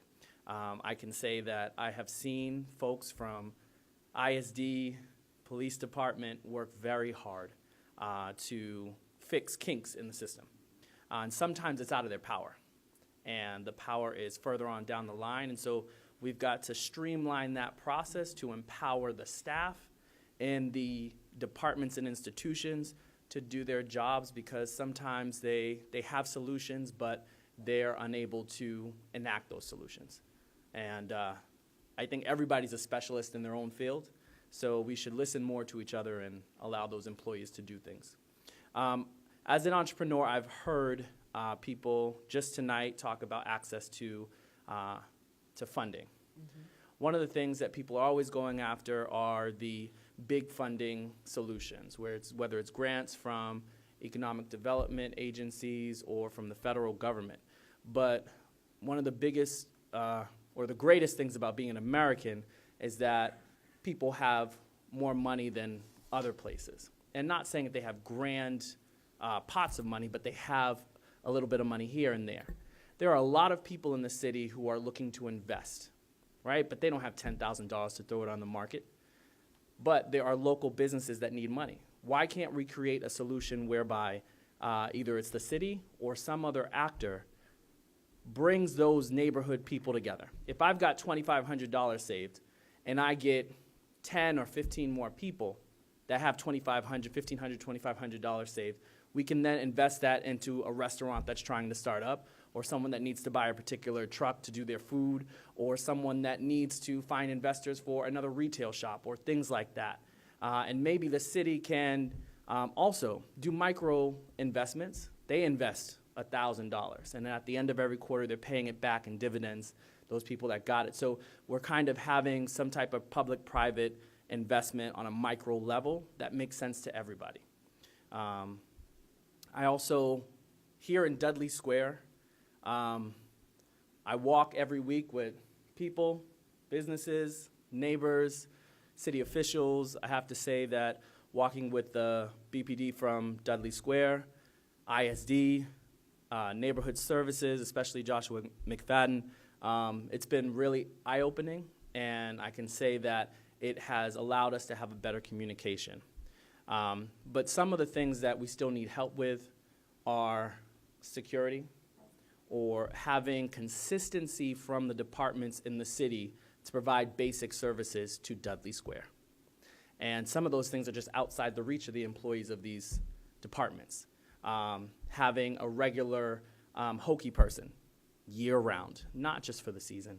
Having street cleaning year-round. I remember having someone else call down to the mayor's office, that hotline, and learn that the South End and downtown Boston have year-round street cleaning, no matter if it snows or not. And they have hokey people, and they have all services because they're downtown. There are 40,000 people that get off the bus, there used to be a train, excuse me, get off the bus here in Dudley Square. That does not include the people driving or the people that live here every single day. So we're talking about 80,000 people moving through Dudley Square. And this is the place that the city used to be protected from Roxbury, hundreds of years ago. Why are we not investing in Dudley Square so that it can be the real economic engine that downtown Roxbury, Dudley Square is? And so as an entrepreneur and someone who owns a business, if I want to open a business, I'm going to look for the investment by the city. And the other way that they can do that is to market this area the way they've marketed the Seaport and downtown Boston. There's no strategy to marketing Dudley Square. We shouldn't have to wait 5 years. If we want all these businesses to come here, we have to change the image and the stigma that comes along with Dudley Square. And we've all been witness to it or heard it, that people have an older view of what Dudley Square is, and it discourages the young folk or those interested in revitalizing the area to do so. So as a boutique in this building downstairs, I don't get business on Saturdays. You can plug it. What's the name of your business? Final Touch Boutique. We don't get business on Saturday. After 5:30, this place is a ghost town. And why would we want that to happen if this is the geographic center, the biggest bus transit depot in New England, and we have so many people coming here, where is the investment to make sure that those people stay and they stay past 5 o'clock? How can a retail shop stay open if they don't have business on the weekends? We closed on Sundays. We were open 7 days a week. We now are closed. And we think about cutting our hours. There are other businesses that are gone, but we need investment from the city to market the area to the people that we want to see. Thank you. Thank you so much. And if you could remain seated, I have a few follow-up questions. First, I just want to acknowledge that I've been joined by my colleague, Councilor Lydia Edwards, and so grateful that you have made your way here. As I said earlier, you know, it was very important to do this hearing at a time that worked for business owners, at a place that worked in the heart of the city of Boston, right here in Dudley Square and Roxbury. And I'm very grateful for my colleagues who joined me, and I know so many other colleagues wanted to be here but could not. The evening is such a difficult time for us because we all have multiple events, and I know that you guys are all very busy. I have a few questions, and then I will certainly allow you the opportunity, and then we have a few more folks who want to offer public testimony, and I want to make sure that we get to them at a decent time. So first, I just want to say thank you.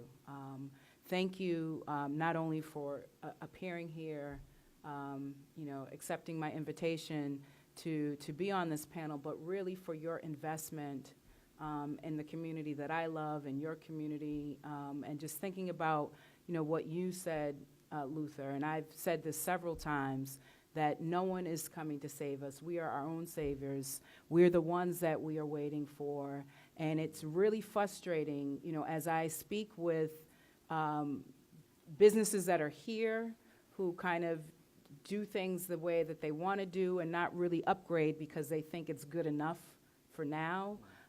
When I see the empty storefronts because perhaps landlords are just waiting around to sell it, you know, down the road to the highest bidder, or that maybe they will open up something and rent it out, lease it, you know, in some other time in the future when things get better. And for someone like myself who grew up here, and for others, we've invested in our community, and we shouldn't have to wait for some big payday. This is an economic justice issue. This is an issue that certainly, as you guys, as entrepreneurs, is affecting your bottom line, your ability to eat, your ability to feed your children, to make your living. And we should not be waiting for some, you know, glory day in the future when we have the talent and the skills, the passion, the perseverance to act now. And so, you know, I certainly am committed to doing all that I can in my capacity, not just as a resident here, someone who, you know, shops in your boutique, someone who could not get enough of Dudley Dough. And I am so looking forward to the grand opening of Soleil. I loved Keith's Place, and I can't wait to visit your establishment.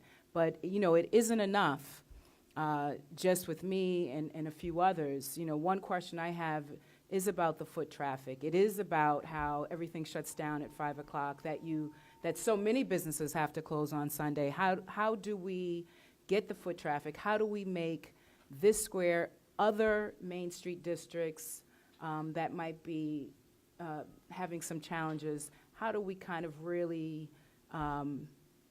activate them in such a way that we are creating destination locations? You know, you mentioned, Mr. Hardaway, that Dudley, you know, is a big major transportation hub, and it is. It's the biggest bus terminal in the Commonwealth. And we've got lots of folks who pass through here, but we need to get people to stay. And restaurants in particular are so important to that.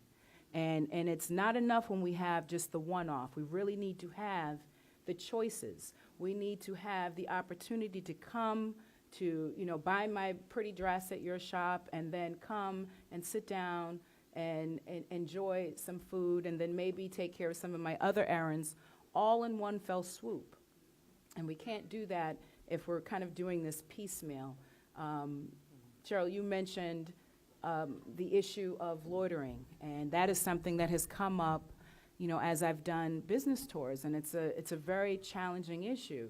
We don't want to then, implement kind of the stop and frisk mentality, but we do understand, I understand as I'm talking with business owners that this, again, is affecting the bottom line. So how do we ensure that people are getting the services that they need, that they're getting to where they need to be, and not, becoming a barrier for folks who may want to shop in the stores here in Dudley. So these are, all very important questions around access to capital, making sure that we have the liquor licenses that we need to open up restaurants, and full liquor licenses to open up restaurants. Beer and wine is great, but we also need full liquor licenses. I did the business tour with you last week, Haris, and one of the establishments that we went to, right in the middle of the afternoon, like is always the case, people were out smoking. They were smoking marijuana, and yes, it's going to be legal in a couple of months, but it's not legal to do so in the street. And do we have the establishments for folks who want to kind of indulge in that? Will we have those establishments? Will we have equity in terms of who wants to have that license? And open up those types of businesses for folks so that people are not out in the street blocking the doors to different establishments. So I'm very much interested in hearing more in terms of solutions and how the city can be helpful. As I mentioned, this is an ongoing conversation that I hope to have with you. And, I think this is the first of many. And I invite you to kind of stay engaged in that process. I want to turn it over to my colleague and then make sure that we get to public testimony. If you could, though, stay a little while, that would be great. And again, I really appreciate you. Thank you. coming. Thank you for the opportunity. Thank you all for coming here tonight. I again apologize for being late. I was just back to back to back and then trying to get through traffic to get here.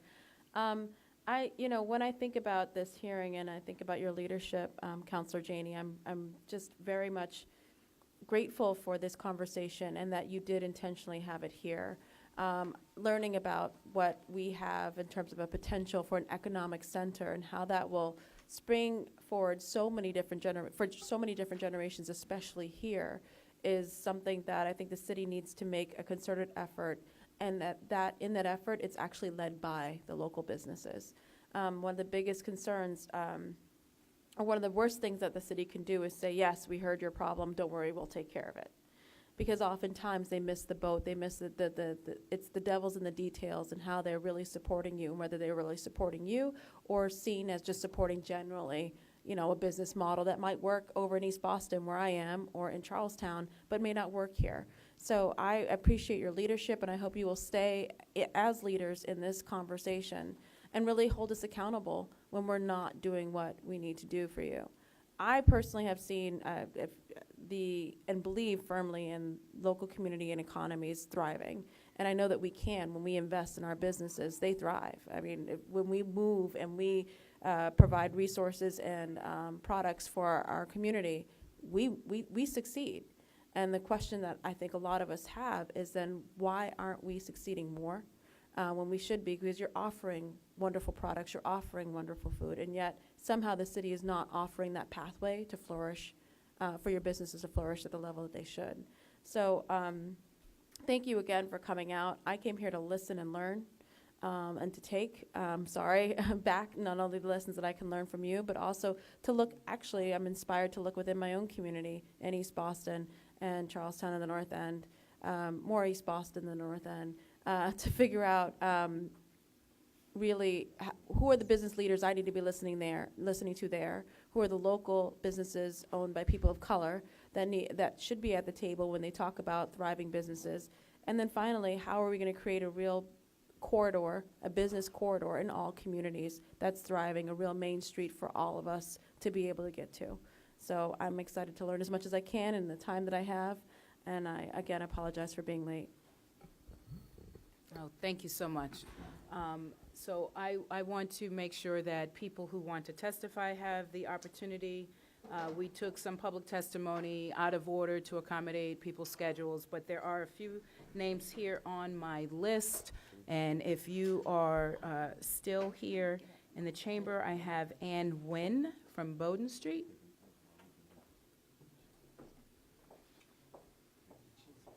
Is she back there? So I will call the next person. Is it A. Wharton? Yes. Counselor, I just wanted to say one last thing before, I wasn't sure if you wanted us to stay here while they were going to testify, but one thing we need in Dudley Square is signage to let people know where the businesses are, like Soleil, like mine, because especially when you're in the Bolling Building or you are along the main corridor streets, it's hard to see if you're just driving by. So if we could work on signage for overall, and I think we have some other things we can provide you with later, but not to tie up all your time. Thank you. The one thing that I do want to add, speaking to what you were mentioning earlier, is there seems to be a lot of different planning organizations and groups and tying them all in together.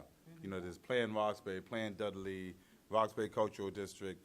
There's a lot of people planning things for Dudley and a lot of good things, but linking them together, I think, is the key so we can have one unified vision.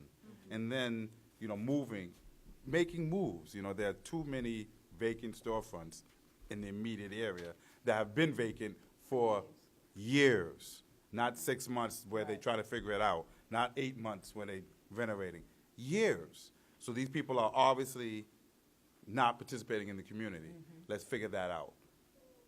So, yes, and there was a hearing order introduced last week to that very point around vacancy in the city of Boston, not just in terms of commercial space, but in terms of housing. And that is an important issue that I look forward to, and I know Councilor Edwards looks forward to addressing, and would certainly welcome you to attend that hearing, because that's a huge issue.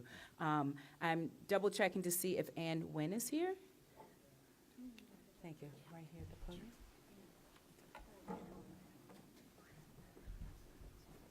Hi, I'm the Executive Director of Bowden Geneva Main Streets. I want to give you a little bit of background about me.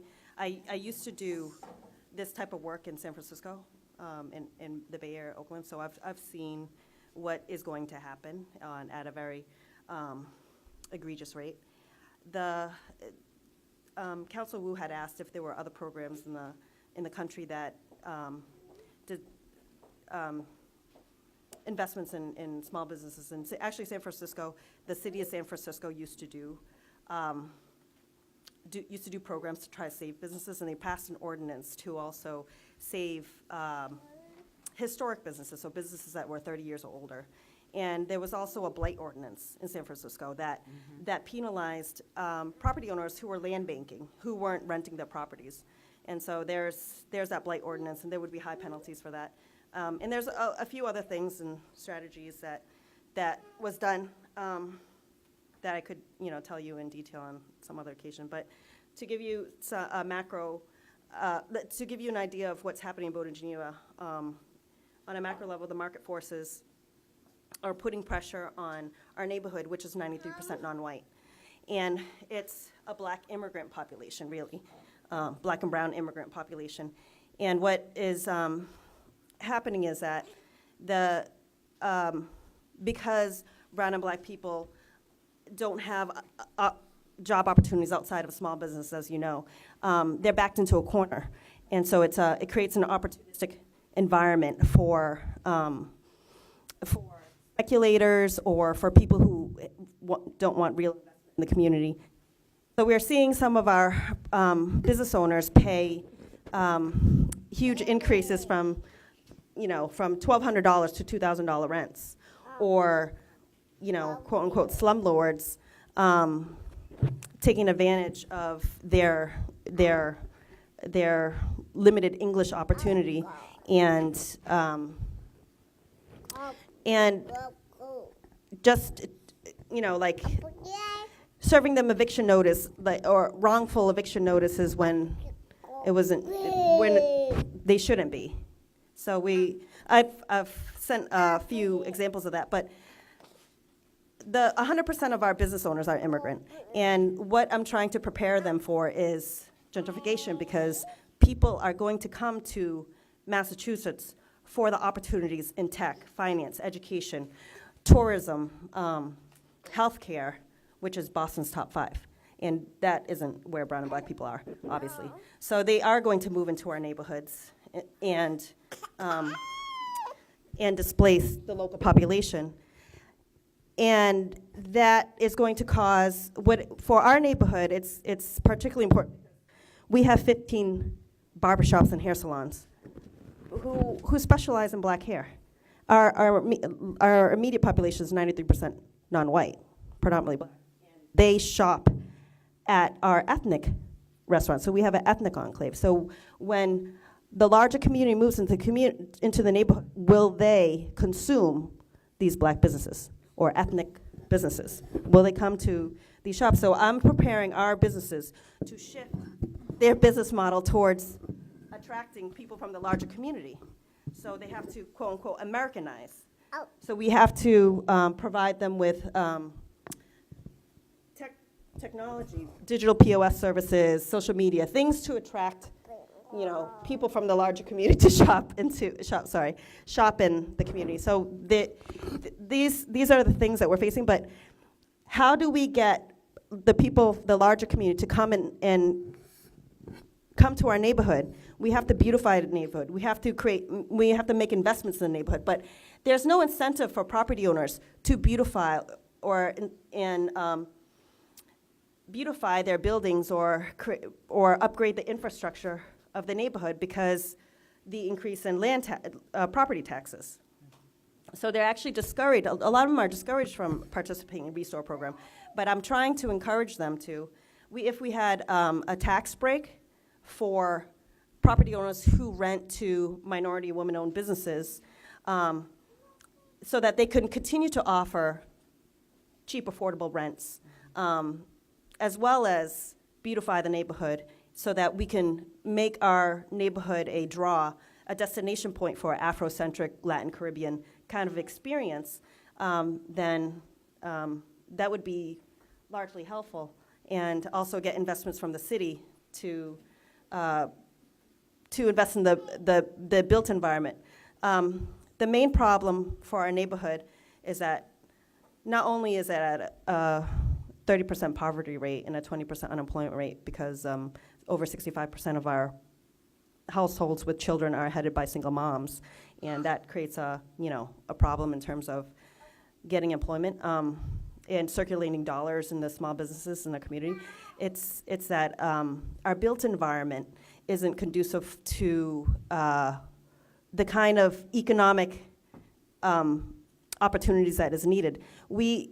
For a bank to come into our neighborhood, we need about $50 million in transactions in the neighborhood. And what could really do that is restaurants. But our physical spaces of our commercial spaces are under 1,000 square feet. So the kind of investments that need to be made into these old buildings or to increase all the best neighborhoods. The best neighborhoods are filled with restaurants, and I think that's the fastest growing restaurant category, immigrant-owned restaurant, and we should capitalize on that. But again, the built environment in our neighborhood can't take that in right now. So we need investment from either the city or private or from the private community to change the built environment so that we can bring in more restaurants into the neighborhood and other things that we need to do, such as parking and whatnot. Sorry. So in short, we as a Main Streets director, I try to meet the community where they're at and try to provide the technical services in terms of trying to understand their lease, collecting their leases so that we can get ahead of the displacement, which I think should be practiced overall in the city, because your lease is your asset and you could sell that if the neighborhood does change. But also the commercial rents are not transparent. That market is not transparent. I'm finding that immigrants, people of color, pay higher cost per square foot than non-POCs. So when the community is squeezed and backed into a corner, it creates an opportunistic kind of predatory environment. And, you know, you'll prey on the most vulnerable populations, which are people of color. And thank you. Can you stay for a couple of questions? Sure. So I really appreciate your testimony. I look forward to following up with you. I've been going around trying to meet with all of the Main Street directors. One thing that struck me again around, and this came up earlier, was just kind of the blight and the vacancy in different areas. And I remember just the other day, I was talking with someone who mentioned that I think this person has a lot that has just sat vacant forever. And the person said, well, I'd just rather pay the fine. Whatever fine I'm going to get from the city, I'll just pay, because it's cheaper to pay that fine than to actually hire folks to then care and maintain and take care of the lot. And that cannot continue. Like, Yeah. we have Yeah. to stop that. And the revenue that we can get by perhaps adopting, like, you know, some sort of blight ordinance or vacancy tax, like other municipalities have done, can be used then to kind of go back and invest in our communities. But I wonder, and I don't know if Councilor Edwards has any questions, for those who are part of the Main Streets that who are still here, do you have a sense of the businesses in your area that utilize things like the debit and credit cards and can do point of sales right on the spot, utilize things like Grubhub and other delivery services to try to stay current with some of the other business districts that have a lot of restaurants and do a lot of business and are able to make up for the fact that they may not get the foot traffic right then and there, but then do you have that sense of who's doing that within your business districts? And that's for you or any other Main Street director that is here with us this evening. Like I said, 100% of our businesses that I work with are immigrant, and what I provide is that cultural competency, that link to the larger community, and to prepare them to, quote unquote, Americanize. And so learn how, so your market base right now is 99% brown and black, and that if that market base leaves, they have to shift to how to capture the larger community if they want to survive, if they want to continue to feed their families, if they want to provide jobs for the people that work for them. Still, they have to stay relevant, you know, somehow. So I try to help them with that cultural competency piece in terms of connecting to the larger American community. So what do you need to do? Put in Edison lights, put in like distressed wood, like in terms of beautifying, you know, what would attract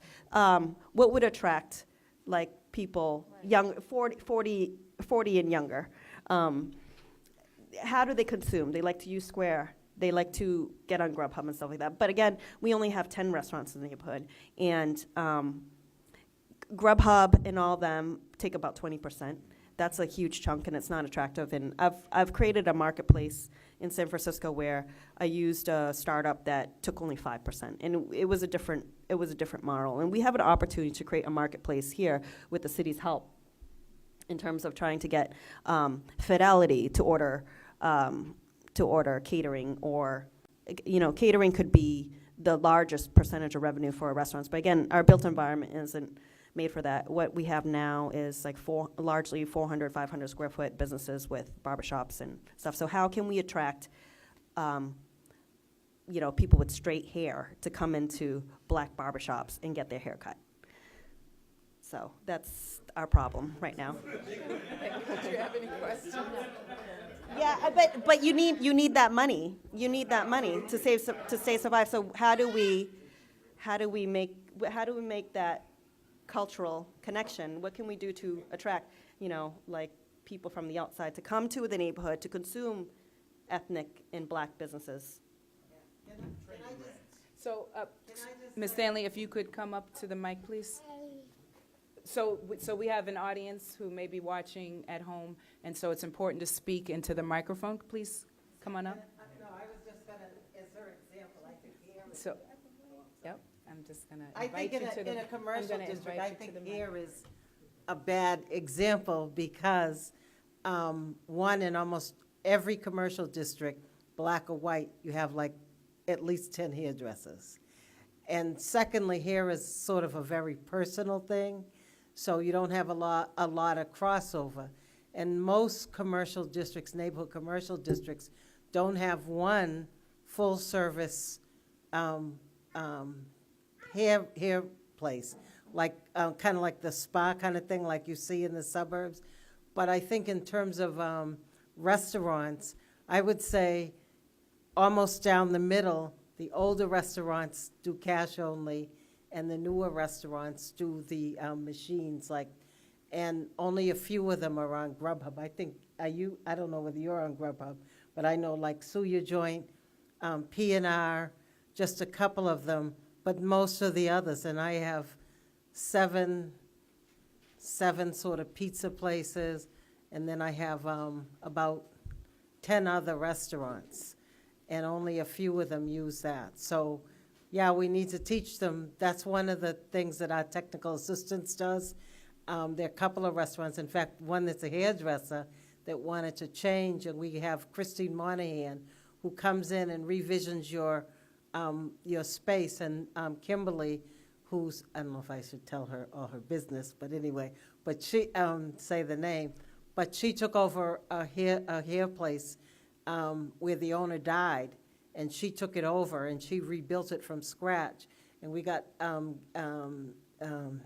Christine Monahan to come in and help her with everything from revamping the business, looking at how the business looked, because the way the business was, even though it's in a good spot, if you looked from the outside, you couldn't see what was inside.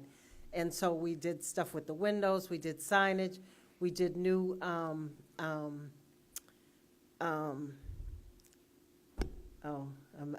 dying here. I'm so tired. But we did new signage for their pricing. And then Christine was able to look at her staff and how she was running it, because most hairdressers look at sort of they work as independent consultants, and that has a whole lot of other kinds of things. And so she revamped that whole thing. And Christine, she worked for another industry. Steve, where did she work before? She came from,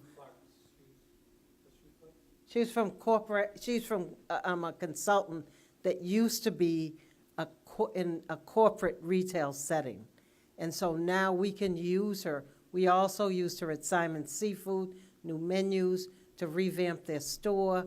And they have a longer-term plan, but they haven't implemented yet, because they actually they have mostly fried seafood, and then they sell fish, but they eventually want to have broiled fish, so I could actually eat there, because I'm allergic to shellfish, so I can't eat anything fried, because they use the same grease. So they looked at all of this, and they have a long-term plan, and this consultant came in and helped them with that, as well as their signage. So we do that. Another thing I just wanted to say about there are different ways of working with businesses. So like the women-owned business breakfast that we have, that is open to everybody, not just brick-and-mortar businesses. It's open to everybody. And we have people that come to that from all over the city, and even a couple who come from the suburbs every year to that, and they get the same technical assistance. And so there are a lot of pieces to it. A lot of pieces. With the next one we're doing is what to finance in your business, what you need to know before you go to the bank, and so on and so on. And the last thing I want to say, there's a Main Street, we meet together, all the main streets, and one of the things that's going to be at the next meeting that I won't be able to be at, because it's the same time as my board meeting, is they're looking to do a citywide social media campaign for Main Streets. So they're doing a grant application right now to the Main Streets Foundation, and it will be a citywide social media campaign that has all of the different things, Twitter, and Joyce is the wrong person to ask what they are, because I'm almost a 70-year-old, and I don't know all of them. But it's a citywide social media campaign for every Main Streets, and they want to revamp the whole way that we market our neighborhoods. So. Thank you so much. We're going to move back to public testimony, and I believe Bipla Rai would like to offer some comment. Thank you. Please come up and state your name and affiliation. for the record. My name is Bipla Rai. I'm co-founder and managing partner for Dudley Cafe. And thank you, Council Zaney, for doing this. This is great.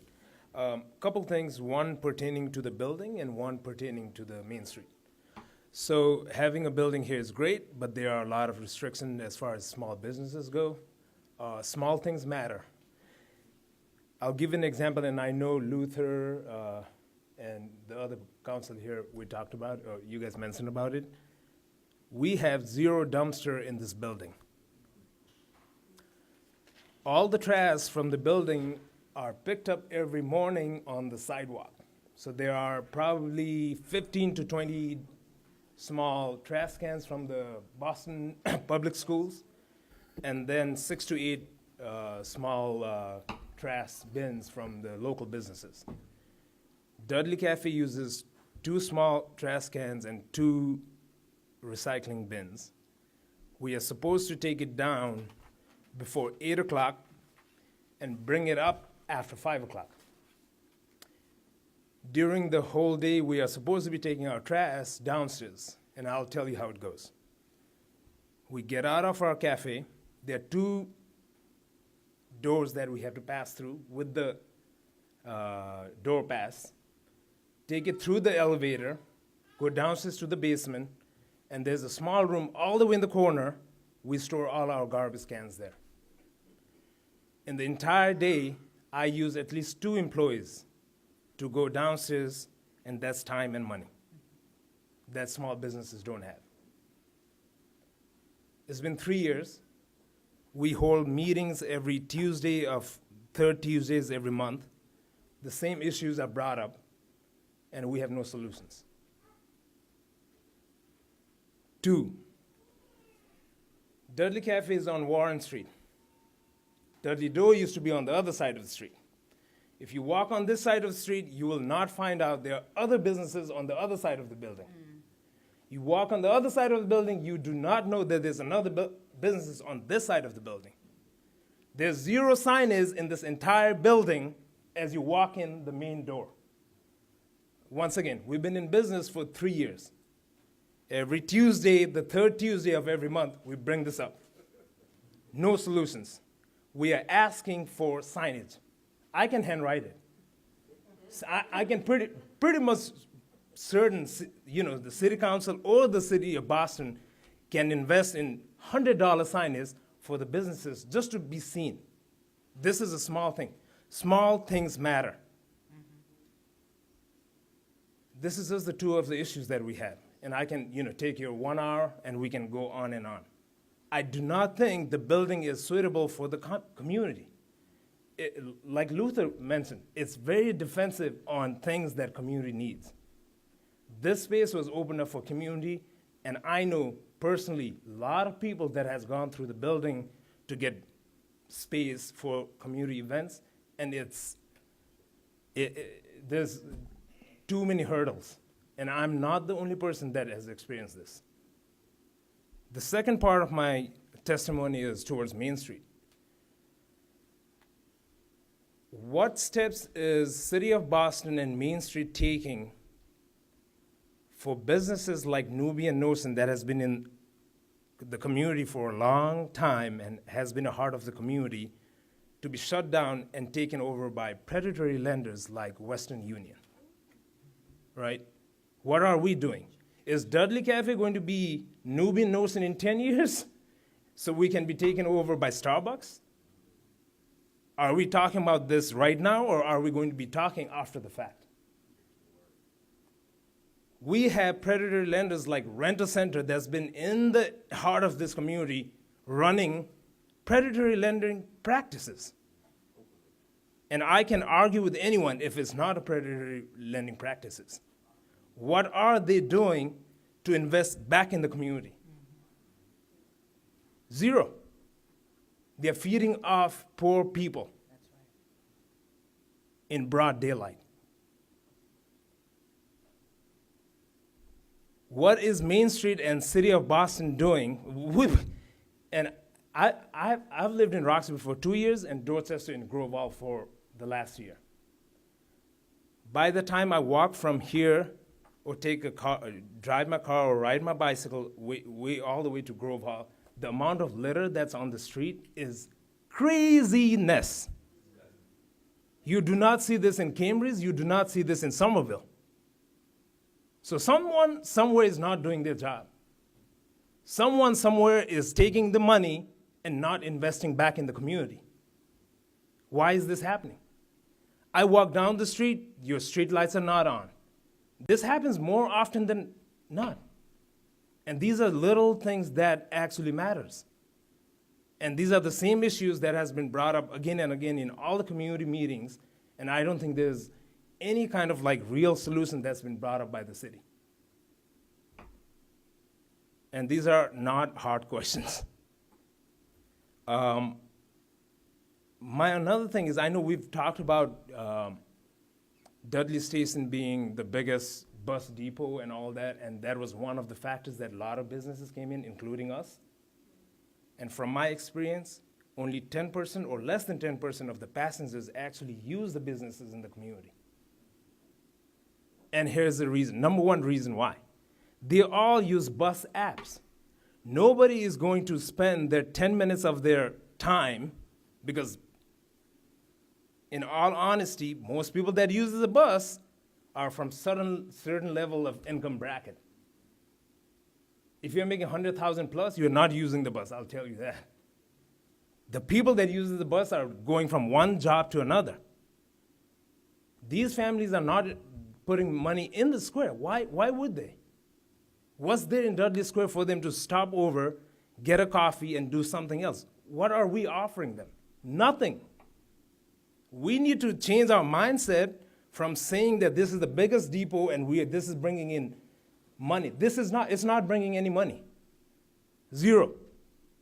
I interact with customers on a daily basis. Less than 10% of our businesses come from the bus station. Less than 10%. And I wouldn't be surprised if it's less than 5%.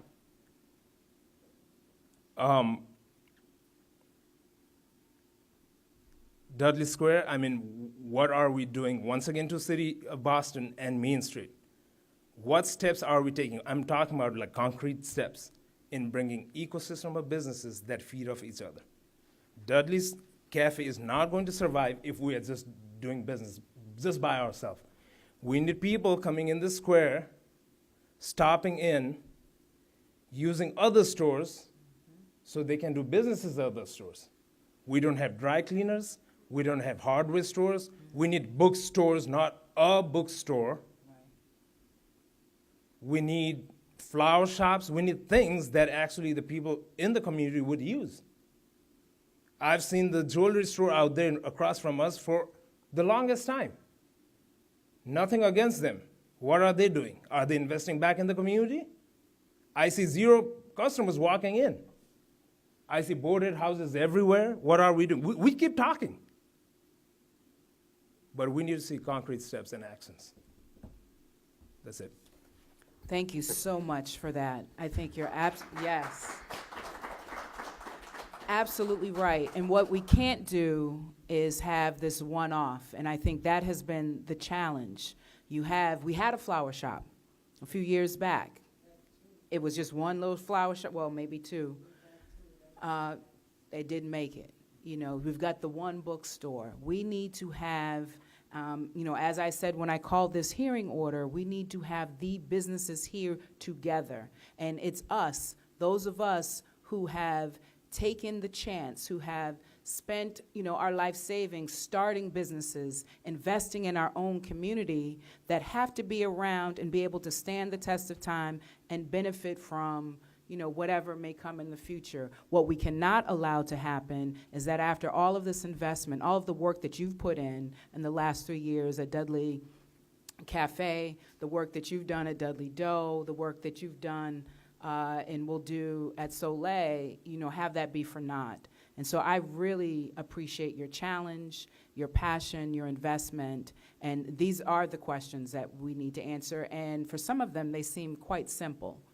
And so, I'm here committed to work in partnership with you on addressing those. These are not things that we are all going to solve tonight, obviously. And as I said earlier, this is an ongoing conversation, and I look forward to continuing to work with you. I don't know if you wanted to say anything else. We do have more public testimony. And so I'd like to now call up Brandon Ransom, please. Thank you. If you could state your name for the record when you get to the mic and your affiliation or neighborhood. Hello, everybody. My name is Brandon Ransom, and I am a Roxbury resident, and I am representing Include Innovation. We are a business located out of lovely Uptown Grove Hall. We actually are being incubated by Grove Hall Neighborhood Development Corporation. We're a software and web development firm that works primarily with social enterprise companies and nonprofit organizations.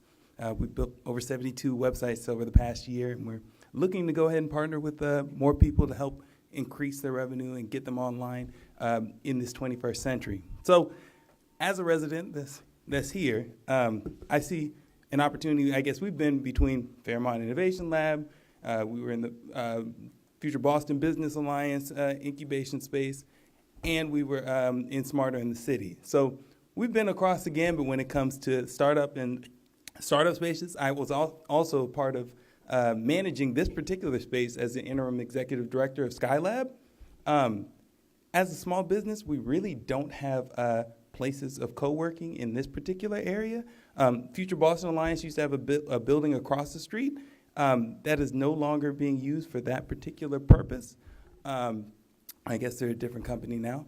I see we're waiting on the first floor of this building, we're waiting for a restaurant to be an anchor tenant here. In that interim time, I think that there's a tremendous opportunity to use this as a 24-hour co-working space for small businesses and startups in the area. Something that's low cost and affordable and can serve as a catalyst for activating this particular space. We have government workers that work in this building primarily, right?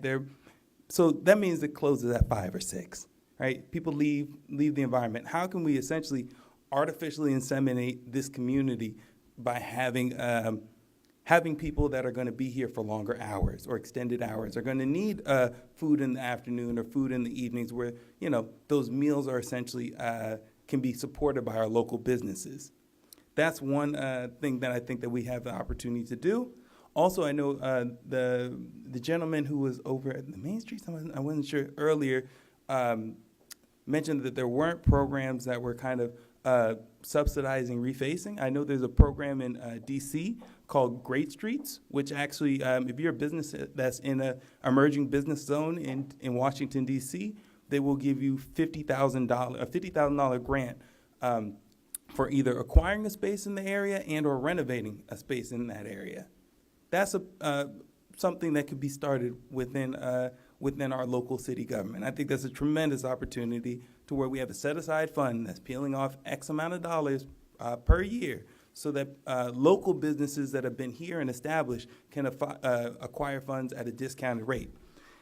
And as a final thought, trash and litter is a huge issue. Like, we own a multifamily home in Roxbury right down the street on Edgewood Street. So trash, whether it's from construction and or is from just people tossing stuff on the ground, is outrageous. It doesn't have to be like this. So I would love to see if maybe we can figure out a way to maybe even in the morning for 2 hours, subsidize some of our community members to go out and pick up trash, right? Like, that seems like a low bar, a low hurdle as to where you can say, you know what, we're gonna hire part-time a crew of 2 or 3 that hit X area on a daily basis, because trash extends beyond the street, right? A lot of times we're talking about street cleaning, right? Street cleaning only cleans the street. Up on buildings, there's trash that ends up locating there. It gets caught up against all the buildings. There's a tremendous opportunity to just have the little man with the pan. It's an economic opportunity that we can create for relatively low cost if we think of an effective system. So thank you. I thank you for your time and your attention. Appreciate it. Thank you so much. Are there others who would like to offer public testimony at this time? We're happy to hear from folks if there are others. Okay. Before we close out, I wanted to give my colleague an opportunity to make a few remarks. Again, thank you for your testimony. If at anything, I've learned a great deal, even in the few folks that I've got to hear from today.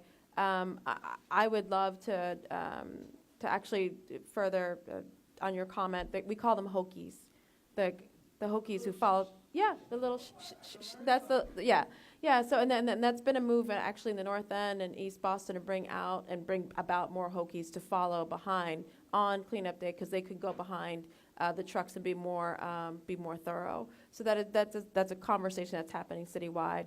Another conversation piece that we've come up with is we talk about pathways to ownership and stabilization of tenants, of housing tenants, but also there's a real question of, are we coming up with pathways to ownership for businesses and how they can own their spaces?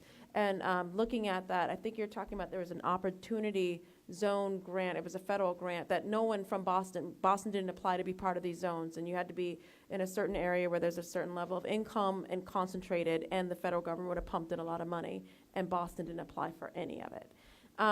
But doesn't mean we can't, but also when we do get that money, making sure it's used the most as efficient as possible. So if you have a 30-year anchor business that's done more than just be in existence, hired people, mentored people, is part of the community, why we aren't helping those businesses to be on pathways to ownership or long-term lease and providing that financial capital from the city if the banks won't, is something I'd also like to explore with local businesses, of course, with you at the table saying if that makes sense. But again, I just wanted to say thank you for coming out. I'm learning a great deal. I look forward to future conversations. Thank you. Thank you so much. So in closing, I, again, want to say why it was really important to have this hearing at this time in this location. So the Ferdinand Building, people who know the history here, when Dudley was in its heyday and the second most vibrant commercial district, second only to downtown, was really anchored by the Ferdinand Furniture Store. And, since it was vacant for so many years, there was so much hope and promise put into the revitalization of this building. And, there were broken promises after broken promises after broken promise. And finally, in 2015, the Bolling Building was put here. And again, there were promises around community access to the building. There were promises around how this was going to be the thing that would save this community. And, what is clear is that, again, it's not going to be outsiders from, coming from outside. It's really about the hard work and the dedication of people who live and work in this community. And we deserve the opportunity to live, work, and play in our own community. And the way we're going to be able to do that is when we have thriving business districts throughout the city of Boston, not just in some neighborhoods, but throughout the city of Boston. Again, this is an issue of economic justice, and I'm so deeply grateful for all of you for giving up an evening that you could have spent anywhere with your families, out having a nice drink or eating somewhere in a nice restaurant, doing whatever, giving up yoga. I know some people gave up yoga to be here. I really appreciate you taking the time. I appreciate your heartfelt comments, your ideas, your suggestions. I want to continue to work with you all as we move forward. Would love to just extend, again, my appreciation for all those who served on a panel. Thank you, Steve, for staying throughout so that you were able to kind of hear, the different questions and concerns that people had. To all of our panelists, to my colleagues who were able to be here earlier, who had to leave, certainly to Councilor Edwards and all those who wanted to be here but could not. And I'm also grateful for the staff. It is not easy to do a city council hearing away from City Hall. And so I want to really acknowledge and show my appreciation to central staff for being here, for setting up the equipment, to making sure that we could have this hearing at a time and in a location that worked for entrepreneurs. And certainly a big shout out to my own staff, my team, who every day do great work to serve the residents of Roxbury, South End, Dorchester, and Fenway. I'm deeply grateful. And so, yes, you can clap for that. Again, this is part of an ongoing conversation. There will be more opportunity to hear, to really strategize around what next steps we need to take. And I look forward to having those conversations. With that being said, I know the hour is late, and so this meeting is now adjourned. Thank you so much.